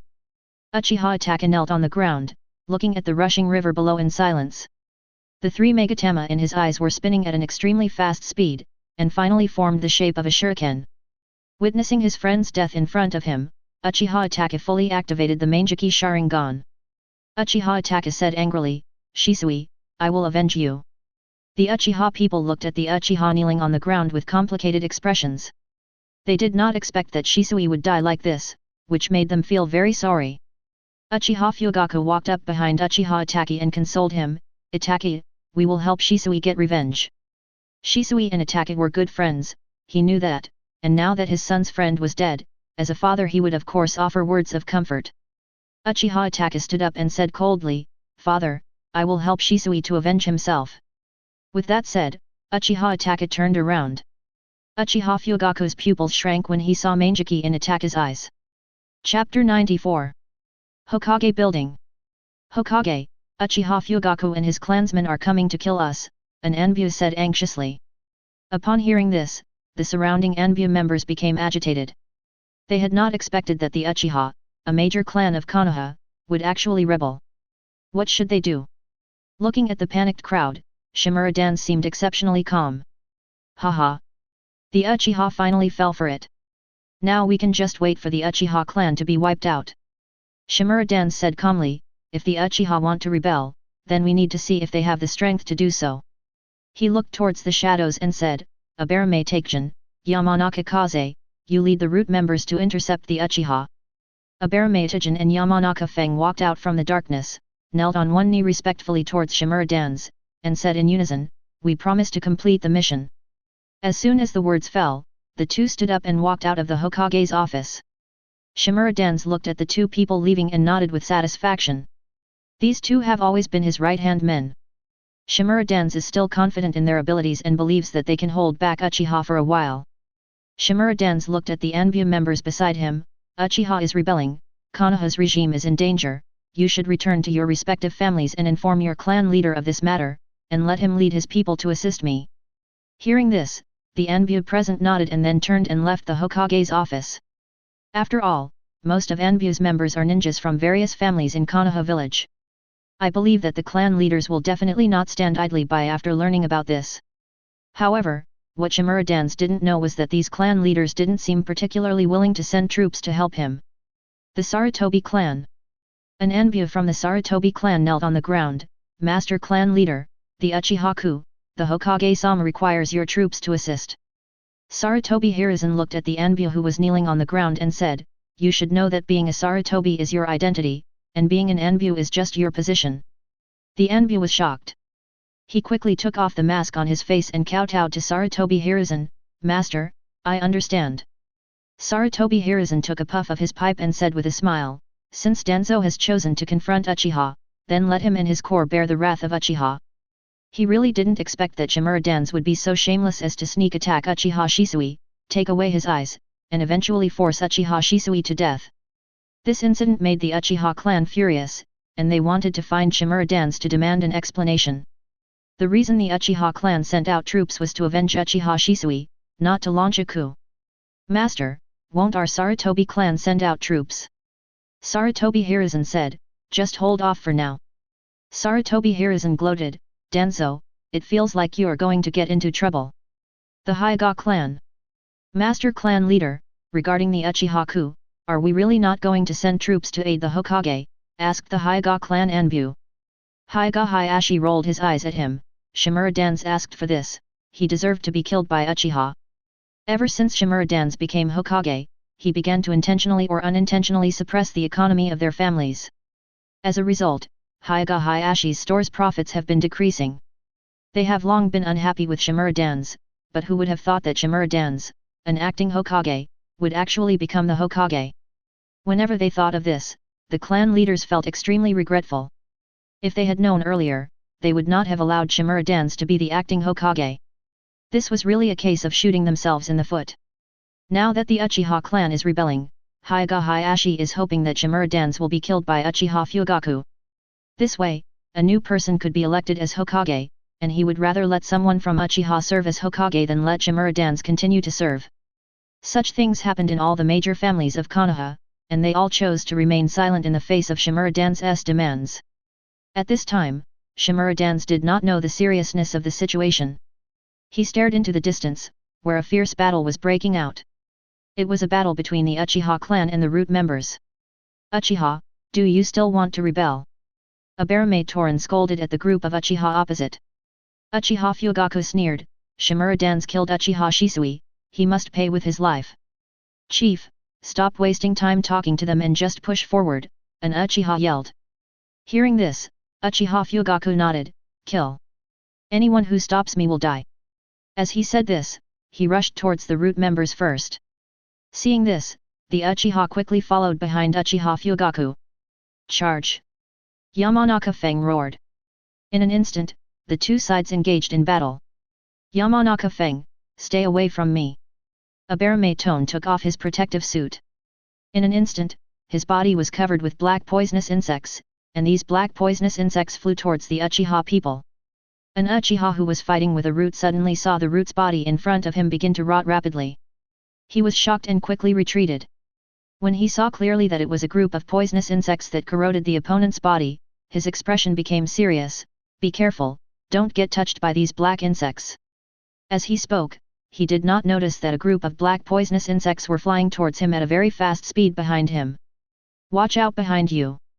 Hearing this, he quickly turned around and found that the group of poisonous insects were less than half a meter away from him. It's over. He had no time to react at such a tight distance and could only wait to die. He subconsciously closed his eyes. In the distance, Abarame Tagana's mouth curled up, I got it. At this moment, a ball of black flame suddenly attached to the group of insects, and the insects turned into powder in an instant. Abarame's pupils suddenly shrank, what kind of flame is this? Just as he was shocked, he suddenly felt a pain in his back. He quickly turned his head and found a ball of black flame burning on his back. Ah! The severe pain made him roll on the ground, trying to put out the fire, but it was all in vain. Take the root! Yamanaka Feng exclaimed as he looked at Abarame take the root on the ground. Just take care of yourself first. A voice suddenly sounded behind Yamanaka Feng. Before he could move, he felt a pain in his neck. He quickly covered his neck and found that a line of blood had appeared on his neck at some point. By the time he realized the problem, it was too late. Yamanaka's eyes were full of unwillingness. He took a last look in the direction of the Hokage building and then fell to the ground. Uchiha Itachi looked at Yamanaka Feng's body coldly. At this time, only a pile of ashes remained of Abarame Tsuchijin on the ground. Is this the power of Amaterasu? Uchiha Itachi muttered. Chapter 95. With the help of Uchiha Itachi's Manjiki, the battle was over quickly. Uchiha Fugaku walked up to Itachi and said, Itachi, unless it's absolutely necessary, it's better not to use Manjiki as much as possible, it will affect your eyesight. Uchiha Itachi was stunned when he heard his father's words. It would have been better if his father hadn't said it. After his father said it, he really felt a little sore in his eyes. Father, is this the after effect of using the Manjiki Sharingan?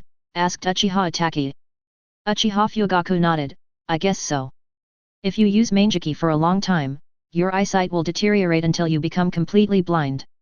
Hearing this, Uchiha Itachi silently closed the Manjiki. Uchiha Fugaku looked at the remaining tribesmen and shouted, Everyone, now let's attack the Hokage building in one go. Kill! Kill! Kill! The shouts of the Uchiha people echoed throughout the streets of Konoha. It was late at night.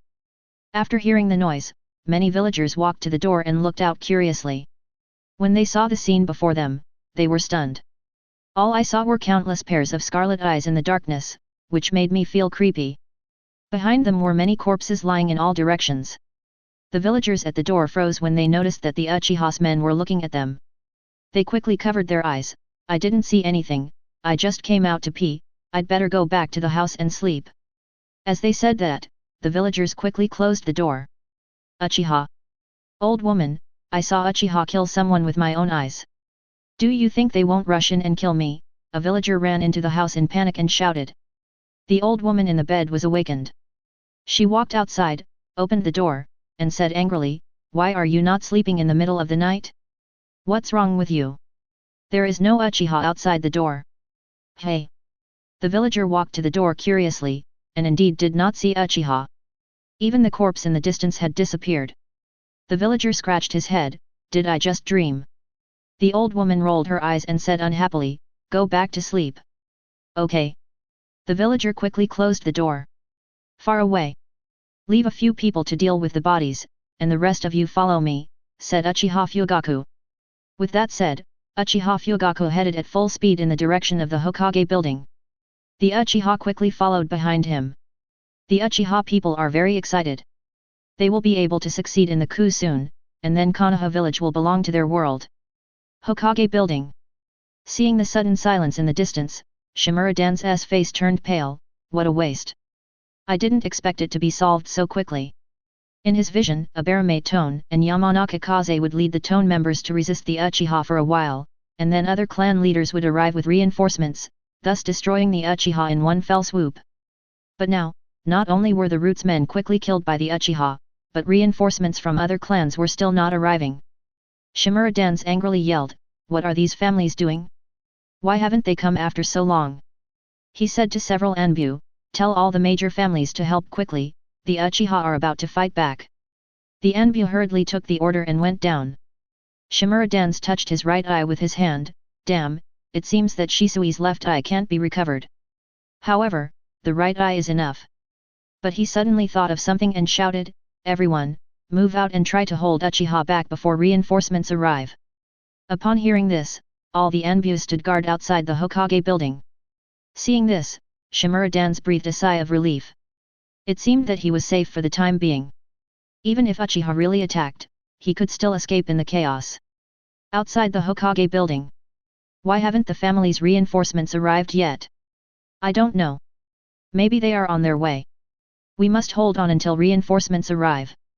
These poor guys have no idea that their family leader has no intention of sending troops to help, and they are still waiting foolishly. At this moment, many pairs of scarlet eyes suddenly appeared in the darkness. Damn it, the Uchiha guys are coming. Keep the Hokage safe and wait for reinforcements to arrive. Uchiha Fugaku stepped out from the shadows. My target is Shimura-dan's, anyone who stands in my way will die. Feeling the murderous aura emanating from Uchiha Fugaku, the Anbu swallowed their saliva, feeling that the Uchiha clan leader was terrifyingly strong. Kill! Uchiha Fugaku shouted. The Uchiha tribesmen rushed towards the Anbu without any hesitation. A fierce battle immediately broke out between the two sides. In an instant, the sounds of explosions from various ninjutsu, shurikens, and detonating tags were heard one after another. Shimura-dan's was watching the battle below, feeling very anxious. Damn it! The Uchiha have already reached the door, why haven't the reinforcements arrived yet?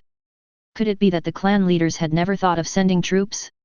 As expected, plans could not keep up with changes, and he realized that he had gone too far. Thinking of this, Shimura-dan's face changed and he cursed, "Damn it, these guys actually played me." Without any hesitation, he quickly left the Hokage building and ran in one direction. Damn it! I can't be caught by these damn Uchiha. Shimura-dan started running away. Outside the Hokage building.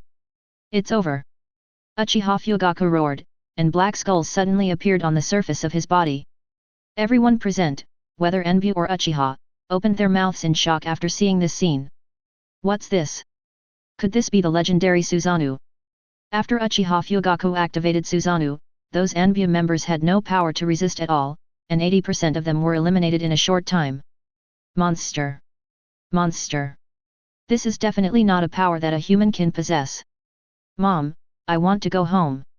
The remaining Anbu members began to flee in all directions. Uchiha Fugaku had no intention of hunting them down, after all, his target was Shimura-dan's, so he released Susanoo. At this time, the Uchiha people had not yet recovered from their shock. Uchiha Itaka murmured, "Is this the true power of Mangeki?" Uchiha Fugaku rubbed his eyes and said to everyone, "Shimura dance is right up there, everyone, go for it." The Uchiha finally came to their senses, their faces filled with excitement. They had never expected their clan leader to be so powerful. In this way, let's see who dares to stop them, the Uchiha, from becoming Hokage. Uchiha Fugaku led his tribe into the Hokage's office and kicked open the door. "Danzo, old dog, come out and die." At this moment, the office is empty. "Xiao. This old dog can run so fast. Chase him quickly, don't let him run away." Uchiha Fugaku shouted. Upon hearing this, the Uchiha group quickly left the Hokage-sama and began searching around Konoha village. Just as Uchiha Fugaku was about to leave, he suddenly caught sight of the Hokage hat on the table. Chapter 96. Search quickly. Don't let that old man Danzo get away.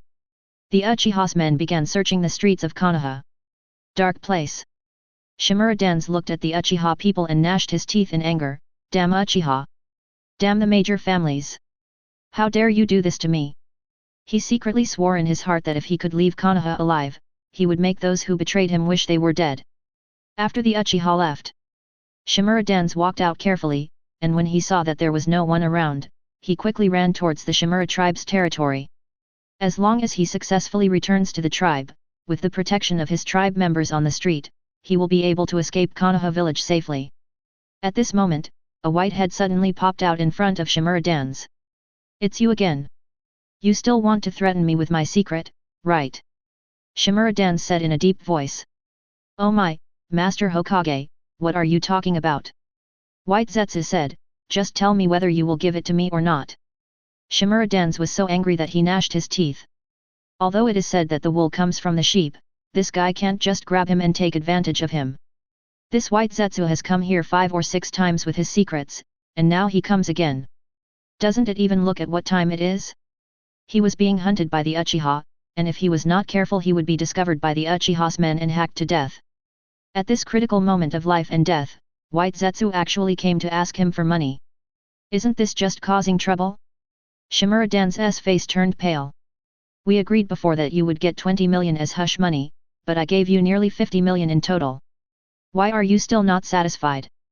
What did you do with the money?" Hearing this, White Zetsu scratched his head awkwardly and said, "I owed a lot of debts in the casino recently, so I came to you again." Shimura Dance. After a while, he angrily said, "Ahole, you actually took so much money to gamble, not only did you lose it all, but you also owed a debt." Shimura Dance's eyes were full of pain, because the money White Zetsu lost was his hard-earned money. It actually lost all the money. This is more painful than killing it. Want to ask me for money? No way. Just wait for the debt collectors to come to your door and beat you to death." Shimura Dance said, gritting his teeth. White Zetsu didn't expect that Shimura Dance would dare to refuse its request. This is simply too much.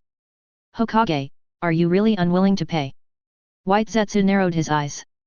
"Of course, at worst you can leak the information. Laozi is not afraid of you." Shimura Dance said angrily. After all, Shimura Dance's current situation is extremely dangerous, and even his survival is a problem, so why would he care about his secret being exposed? Hearing Shimura Dance's words, White Zetsu was stunned. It didn't expect Shimura Dance to be so tough. Okay. White Zetsu said with a smile, "If my information is correct, you are being hunted by Uchiha now. If you don't pay me, I will scream." Hearing this, Shimura Dance's mouth twitched, and he said with a bitter face, "Please don't do that, Lord White Zetsu. I'll give it to you. Isn't it okay if I give it to you?" As he said this, he quickly took out a scroll and handed it to White Zetsu. "Master White Zetsu, this is all my savings, please accept it." White Zetsu took the scroll, felt the weight of it, and nodded with satisfaction. "Not bad, you're smart. Lord White Zetsu, can I leave now?" Shimura Dance asked cautiously. "Yeah, you can go now." White Zetsu's attention was focused on the scroll, not paying any attention to Shimura Dance. It was so excited that it believed that with this little money, it could definitely win back its capital in the casino. Shimura Dance heaved a sigh of relief when he saw that White Zetsu did not embarrass him. He stared at White Zetsu in front of him with a gloomy expression and kept swearing in his heart that he would never let White Zetsu go when the time comes. He is the Hokage of Konoha village, yet he is threatened time and time again. Doesn't he have any dignity? Shimura Dance quickly bypassed White Zetsu and headed towards the Shimura clan's territory. White Zetsu looked at Shimura Dan's back as he left, and murmured, "Since I can't make money with Shimura Dan's, maybe I can try with Uchiha." Shimura tribe land. Uchiha Fugaku had already started waiting in the Shimura tribe's territory with a group of Uchiha.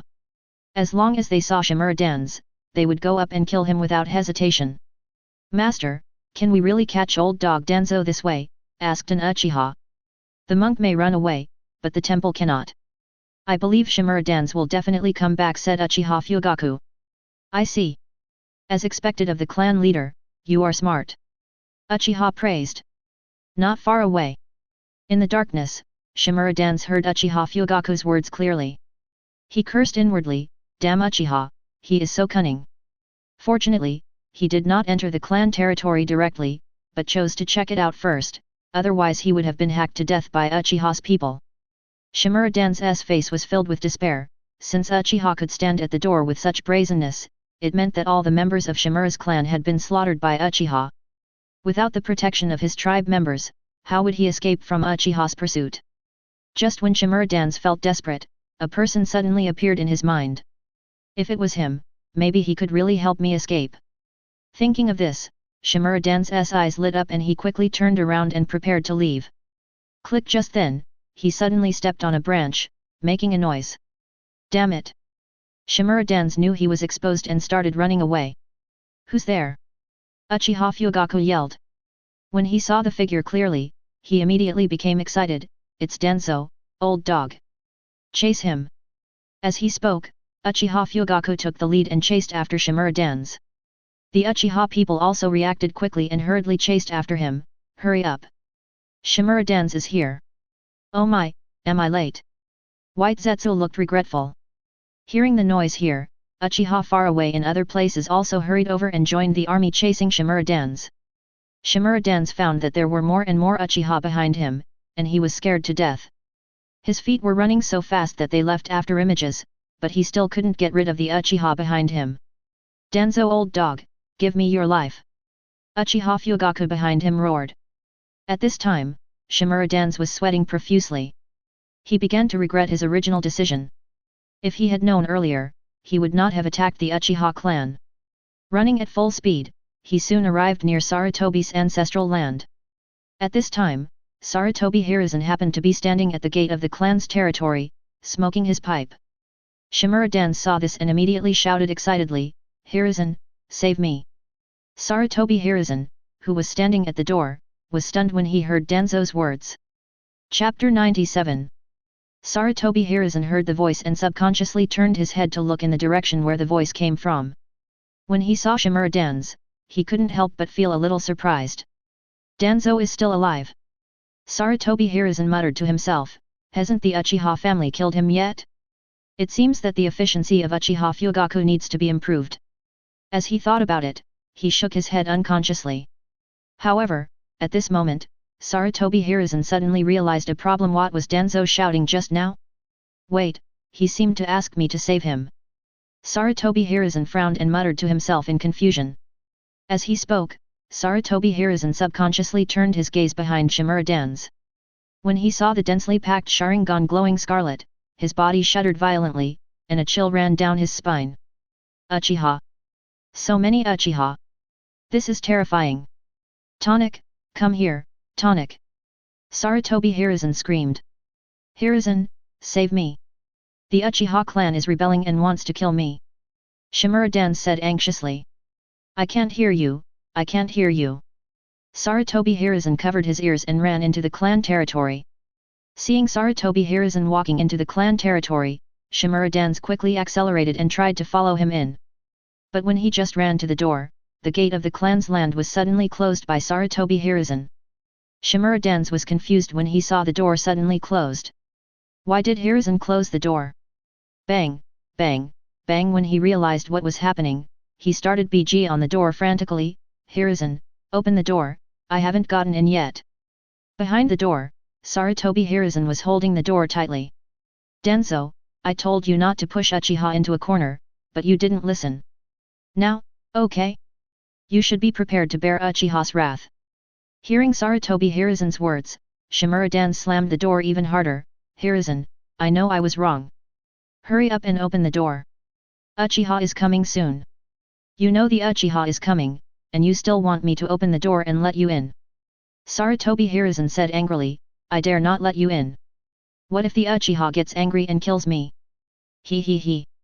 Prepare to die, old dog Danzo, said Uchiha Fugaku. Hearing the voice behind him, Shimura-dan turned his head in disbelief. When did you come here?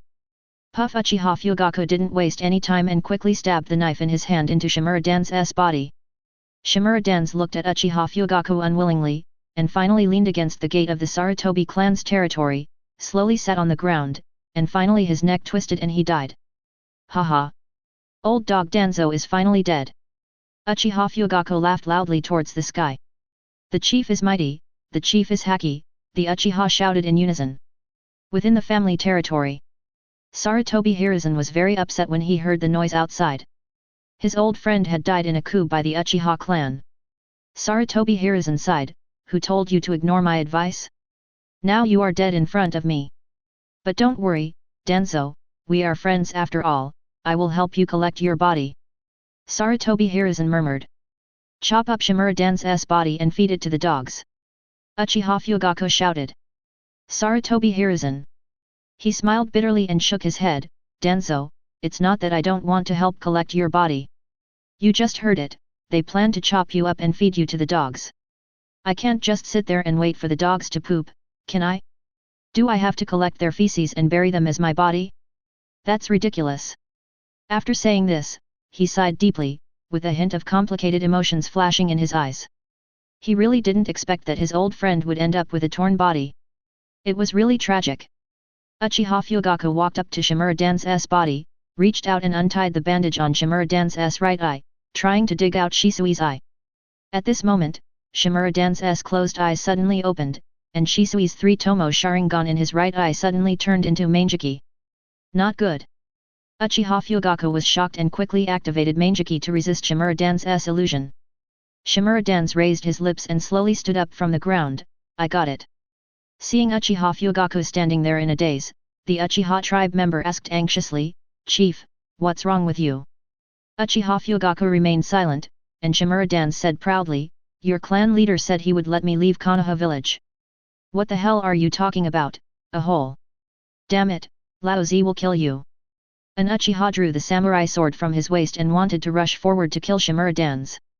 At this moment, Uchiha Fugaku suddenly said, stop. Hearing this, all the Uchiha were stunned. They couldn't believe it and said, Chief, why did you let this guy go? Uchiha Fugaku frowned and said, he is the Hokage after all. Killing him will only cause trouble for Uchiha.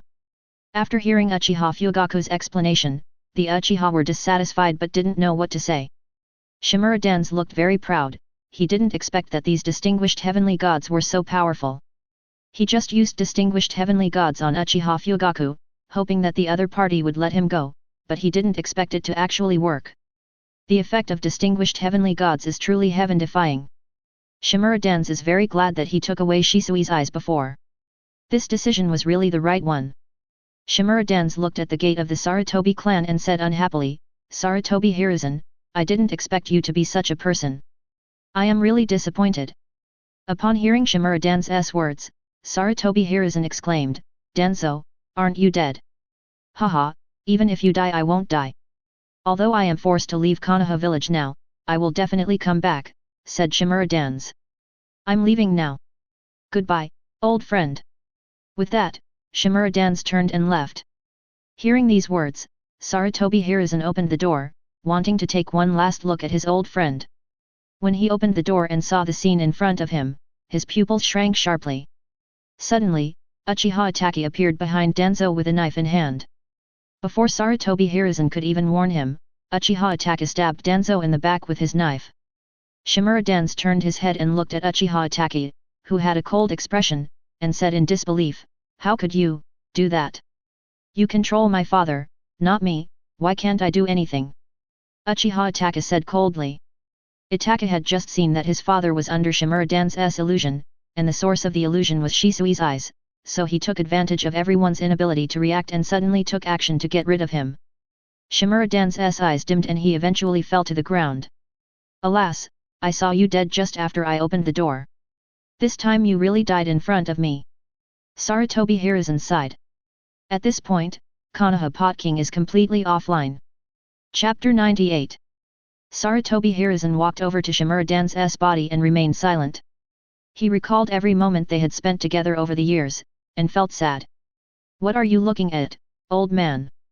If you keep looking, I'll kill you too, an Uchiha shouted at Sarutobi Hiruzen. Sarutobi Hiruzen's mouth twitched, and he smiled awkwardly, I'll leave now. At this moment, a group of people suddenly appeared in the distance, holding torches in their hands, and running towards the Sarutobi tribe at a very fast speed. Uchiha Fugaku's face darkened when he saw the people rushing over. These guys want to share the cake. After hearing the words of the chief, the Uchiha people clenched their weapons and looked at the newcomer with murderous intent. Who on earth could be so bold as to snatch their Uchiha's cake? When they got closer, the Uchiha people could see clearly that they were people from the major families of Konoha. It's interesting that these guys didn't show up for such a long time, but rushed over as soon as Shimura-dan's died. The heads of the major families hurried to Shimura-dan's body, their eyes full of disbelief. Hokage-sama, why did you leave so suddenly? Hokage, you haven't made Konoha village bigger and stronger yet, how can you just leave like that? Damn it! We will definitely find the murderer and avenge you. Seeing the clan leaders crying bitterly, Uchiha Fugaku couldn't help but laugh out loud. Hearing Uchiha Fugaku's laughter, the clan leaders raised their heads and looked at him angrily. Chief Fugaku, the Hokage is dead, what are you laughing at? Chief Fugaku, do you know who really murdered the Hokage? Yes, Chief Fugaku must know who the murderer is. Tell us now. Uchiha Fugaku looked at everyone with a playful expression, Chiefs, do you really want to know who the murderer is? After hearing these words, some clan leaders seemed to realize that something was wrong. But some tribe leaders still asked foolishly, Chief Fugaku, please tell me the murderer. Yes, we must avenge the Hokage. Uchiha Fugaku looked at the clan leaders and sneered, I am the one who killed Shimura-dan's. All the clan leaders were confused. Why didn't Uchiha Fugaku play by the rules? Shouldn't it be said that the murderer was someone and someone else, who fled Konoha village after killing Shimura-dan's? In this way, they can put the blame on the fictitious murderer, and then they can naturally re-elect Hokage.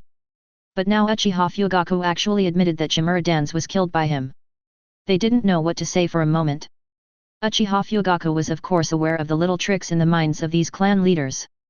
He originally wanted to shift the blame for Shimura-dan's death to someone else. But if this happens, these clan leaders will be able to re-elect the Hokage, and then Uchiha Fugaku's idea of becoming Hokage will be ruined. After all, these guys would never nominate themselves as Hokage. It would be better to just put this matter out in the open and use force to force them to agree. At that time, if anyone disagrees with him becoming Hokage, then they will all be killed.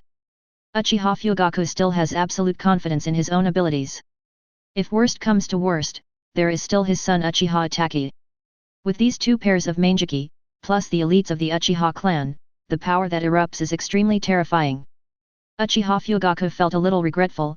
If Uchiha Shisui was still alive, there would be 3 pairs of Manjiki in the clan, but it was a pity that Shisui died.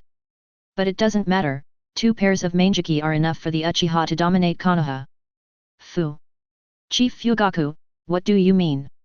Narashikaku swallowed. He felt that things seemed to be beyond his expectations and as if things had gone too far. Originally, he only saw Uchiha as a knife to eliminate Shimura-dan's. But now this knife is very unstable, and it might cut them down if he is not careful. I don't mean anything else, I just want to tell you that I killed Shimura-dan's. Uchiha Fugaku said, if you want revenge, come quickly.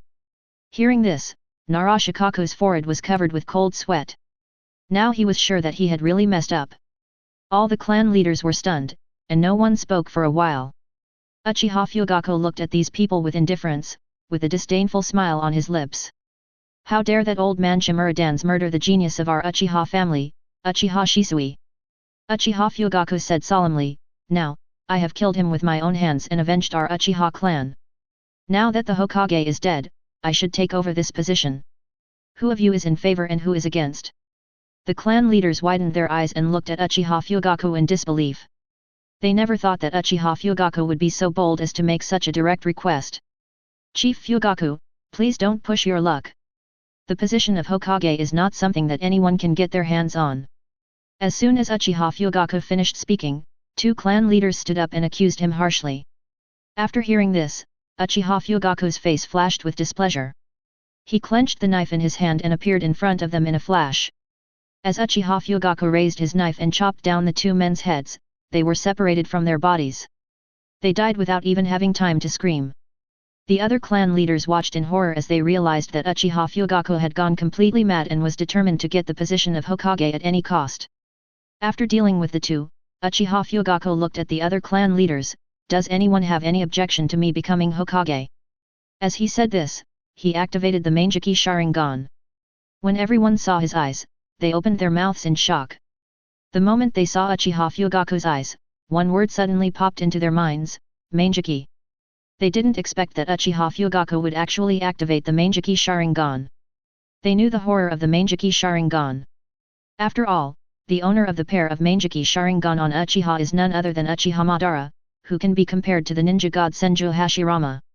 Uchiha Fugaku saw everyone's shocked expressions and nodded in satisfaction. Everyone, do you still have any objections to my being the Hokage now? Knowing Uchiha Fugaku's strength, how could the clan leaders dare to have any objections? They nodded quickly in agreement. I think it is absolutely right for the Fugaku clan leader to be the Hokage. That's right. I believe that with Chief Fugaku leading us, Konoha village will be even more prosperous. Chief Fugaku is the hope of Konoha village. Facing the compliments from everyone, Uchiha Fugaku laughed out loud. Haha, don't worry, when I become the Hokage, I will definitely lead Konoha village to prosperity. The clan leader is mighty.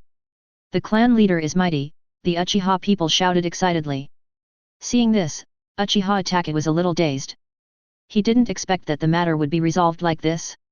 He originally thought that the family would fight the village to the death, causing Konoha village to fall into decline. However, this was not the case, and the coup ended with the death of Shimura Dance and his father becoming Hokage. Uchiha Itachi murmured, Shisui, you seem to be taking things too seriously. Chapter 99. Somewhere in the Fire Country. Uchiha Obito walked out of the woods covered in dust and a bloody hole on his arm. What Black Zetsu said was right. Laozi was actually caught stealing. Uchiha Obito complained. He blamed Black Zetsu for his injury. If it weren't for the vicious words Black Zetsu said before, he wouldn't have been caught and almost beaten to death. Originally, he sneaked into the vault of a wealthy man in the Fire Nation as usual and started working as a porter. Because he lost the Black Zetsu, the Pathfinder, when he entered the vault, he ran into the rich man in the vault. Uchiha Obito did not panic when he found himself exposed. Because in his perception, the rich man was just an ordinary person, so he wanted to get rid of the other person before he could shout. But to his surprise, the rich man, who was just an ordinary person, did not panic at all when he suddenly appeared opposite him. Instead, he silently put his hands on his waist. After seeing the other party's actions, Uchiha Obito didn't care and continued to stretch his hand towards the rich man. After all, even if an ordinary person has some trump cards, he can't threaten him. When Uchiha Obito saw the rich man take out a black iron lump from his waist, he sneered. It was simply wishful thinking for him to want to hurt him with just this piece of scrap metal. At this moment, the black iron lump made a loud bang sound. While Uchiha Obito was observing the Sharingan, a flame actually came out of the black iron lump, and then a small particle flew out of the flame and flew towards his arm at an extremely fast speed. The speed of the small particles was so fast that he couldn't react at all. At this moment, the small particle sank directly into his hand. A hole suddenly appeared on Uchiha Obito's arm, accompanied by a sharp pain. Only then did he realize that he was injured. He looked at the rich man in shock and anger. He really couldn't understand how this lump of iron could actually hurt him. When Uchiha Obito saw the rich man pointing the iron lump at his head, his pupils shrank sharply and he quickly activated Hollow. Bang! Bang! Bang! Bang! Bang! In an instant, several small particles flew out from the iron lump. Fortunately, Uchiha Obito activated Hollow in time, otherwise the bag would have been beaten into a sieve. Faced with such dense firepower, Uchiha Obito was almost scared to death and ran away quickly, riverside. Uchiha Obito gritted his teeth, reached into his injured arm, and dug out a cone-shaped iron body from the deep wound. The iron body was emitting a cold light, and there was some bloodline on it. Uchiha Obito frowned and took the iron body in his hand to examine it carefully. What on earth is that iron lump? It's so powerful. Uchiha Obito was a little confused. He didn't understand how there could be such a powerful weapon in the world. If Yung Xiao was present, wouldn't he have noticed that the thing in Obito's hand was the bullet? Obviously, Obito doesn't know about guns. He put the bullet in his hand in his arms and decided to find someone to ask what it was when he had time. He walked to the river and began to wash the blood off his body. Just then, he suddenly saw a man floating on the river, slowly drifting towards him along the current. Obito was startled and looked quickly, only to see that the man was wearing the clothing of the Uchiha clan. Obito was stunned when he saw the man in the river's attire. Why is there an Uchiha here? Originally he didn't want to meddle in other people's business, but after all, that person was from the Uchiha clan and he had a sense of kinship with him. After hesitating for a moment, Obito decided to go forward and take a look. He walked down to the river and dragged the man's corpse to the shore. Looking at the Uchiha clan emblem behind the corpse, Obito murmured to himself, he is really a member of the Uchiha clan. How could he die in a place like this? He frowned, trying to find some clues from this man. It looked like the other party was besieged before he died, and his body was thrown into the river after his death. However, when he looked closer, he was surprised to find that the other person was still breathing weakly. No, he doesn't seem to be dead. Obito widened his eyes, somewhat unable to believe his own judgment. He approached again and carefully felt the other person's breath. Sure enough, although it was very weak, he was indeed still alive. This guy is really lucky. He can survive such a serious injury. You are so lucky to have met me. At night, by the campfire. Uchiha Shisui opened his left eye and looked at the bandages on his body and the unfamiliar environment with a confused look on his face. Didn't he remember jumping off a cliff and dying? How come he was still alive? At this moment, Uchiha Obito came over carrying a wild boar. You are really lucky. Hearing this, Uchiha Shisui looked at Uchiha Obito and asked, did you save me? Uchiha Obito nodded, since you are one of my clansmen, I saved you. Uchiha Shisui was stunned, are you also a member of the Uchiha tribe? Obito said nothing, but silently activated the Sharingan. Shisui saw Obito's Sharingan and was silent for a while before saying, Senior, is your left eye blind? Uchiha Obito. He looked at Shisui unhappily, you little brat, isn't your right eye gone? After hearing what Obito said, Shisui finally realized that his right eye had been taken away by Shimura Dance. I don't seem to have the right to laugh at the other person, because one has no left eye and the other has no right eye, they are the same. Uchiha Obito suddenly asked, where is your right eye? Shisui was silent for a while before saying, it was taken away by someone. He looked at Obito and asked curiously, Senior, where is your left eye? I gave it to a friend. Obito said, I will come and ask for it back in person when the time comes. Shisui nodded seriously, Senior, I will get my right eye back then. Obito suddenly laughed, you are very much my type, would you like to follow me? I will help you get your right eye back then. As he said this, he was afraid that Shisui would not believe him, so he opened the Manjiki Sharingan. See, this is the Uchiha legendary Manjiki Sharingan. Shisui was a little surprised after seeing Obito's Manjiki. He didn't expect that this senior also activated the Manjiki Sharingan. Obito thought Shisui was so shocked that she couldn't speak, so he said proudly, how about it? Do you want to hang out with me? I'll protect you when the time comes. Senior, Manjiki Sharingan, I have it too. Shisui said seriously. Hearing this, Obito was confused, what the hell? What did you just say? Before Obito could finish his words, he saw the three Megatama in Shisui's eyes spinning and eventually turning into the Manjiki Sharingan. Senior, I didn't lie to you. Shisui said with a smile. Uchiha Obito. P.S. Begging for gifts JPage. Chapter 100. Haha, I didn't expect you to have Manjiki. Uchiha Obito asked, by the way, I haven't asked you what your name is yet. Senior, my name is Uchiha Shisui. Hearing Shisui's words, Obito's eyes flickered, so you are Shunshin Shisui. Although he didn't know much about the development of Uchiha over the years, he still knew a little about the talents emerging in Konoha village. After learning that the other party was Shisui, Obito became more determined to recruit Shisui into his gang. He put his arm around Shisui's shoulders and said with a smile, Shisui, Do you want to work with me? I'll give you 5 million taels a month. Uchiha Shisui was stunned when he heard this. As a ninja, the money he had was enough to buy items such as shurikens, explosive tags and ninjutsu scrolls. He doesn't actually need much money. He looked at Uchiha Obito and asked curiously, Senior, you seem to be very obsessed with money. Obito was silent for a while before saying, because I made some mistakes before, but I need a lot of money to atone for my sins, so I have been making money non-stop. Hearing this, Uchiha Shisui nodded thoughtfully, so that's how it is. So, are you willing to work with me? Don't worry, you will definitely get a lot of benefits when the time comes, said Uchiha Obito. Shisui is very confused now, and doesn't know what to do. Because of what Shimura-dan's did, the will of fire that he had always been proud of began to collapse. He looked at Obito's expectant eyes and said with a smile, since the senior has said so, I will stay and make money with you. Uchiha Obito was overjoyed when he saw Shisui agreed. He patted his chest and promised, after your wounds are healed, I will take you to get your eyes back. By the way, who took your eyes away? Uchiha Shisui uttered, Konoha village's 5th headmaster, Shimura-dan's. Shisui told Obito what happened. After hearing Shisui's promise to explain, Obito gritted his teeth and said, damn it, Shimura-dan's deserves to die.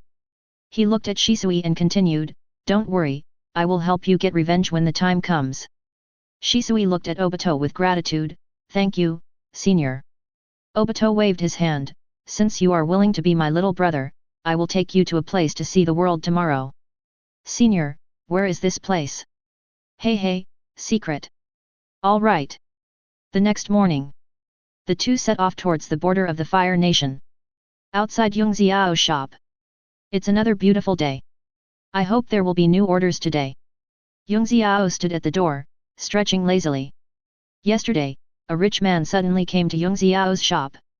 When he had nothing to do, he drove his carriage around the Fire Country and by chance he discovered Yung Xiao's shop. The content on the stone pillar at the door aroused his curiosity, so he walked into the shop.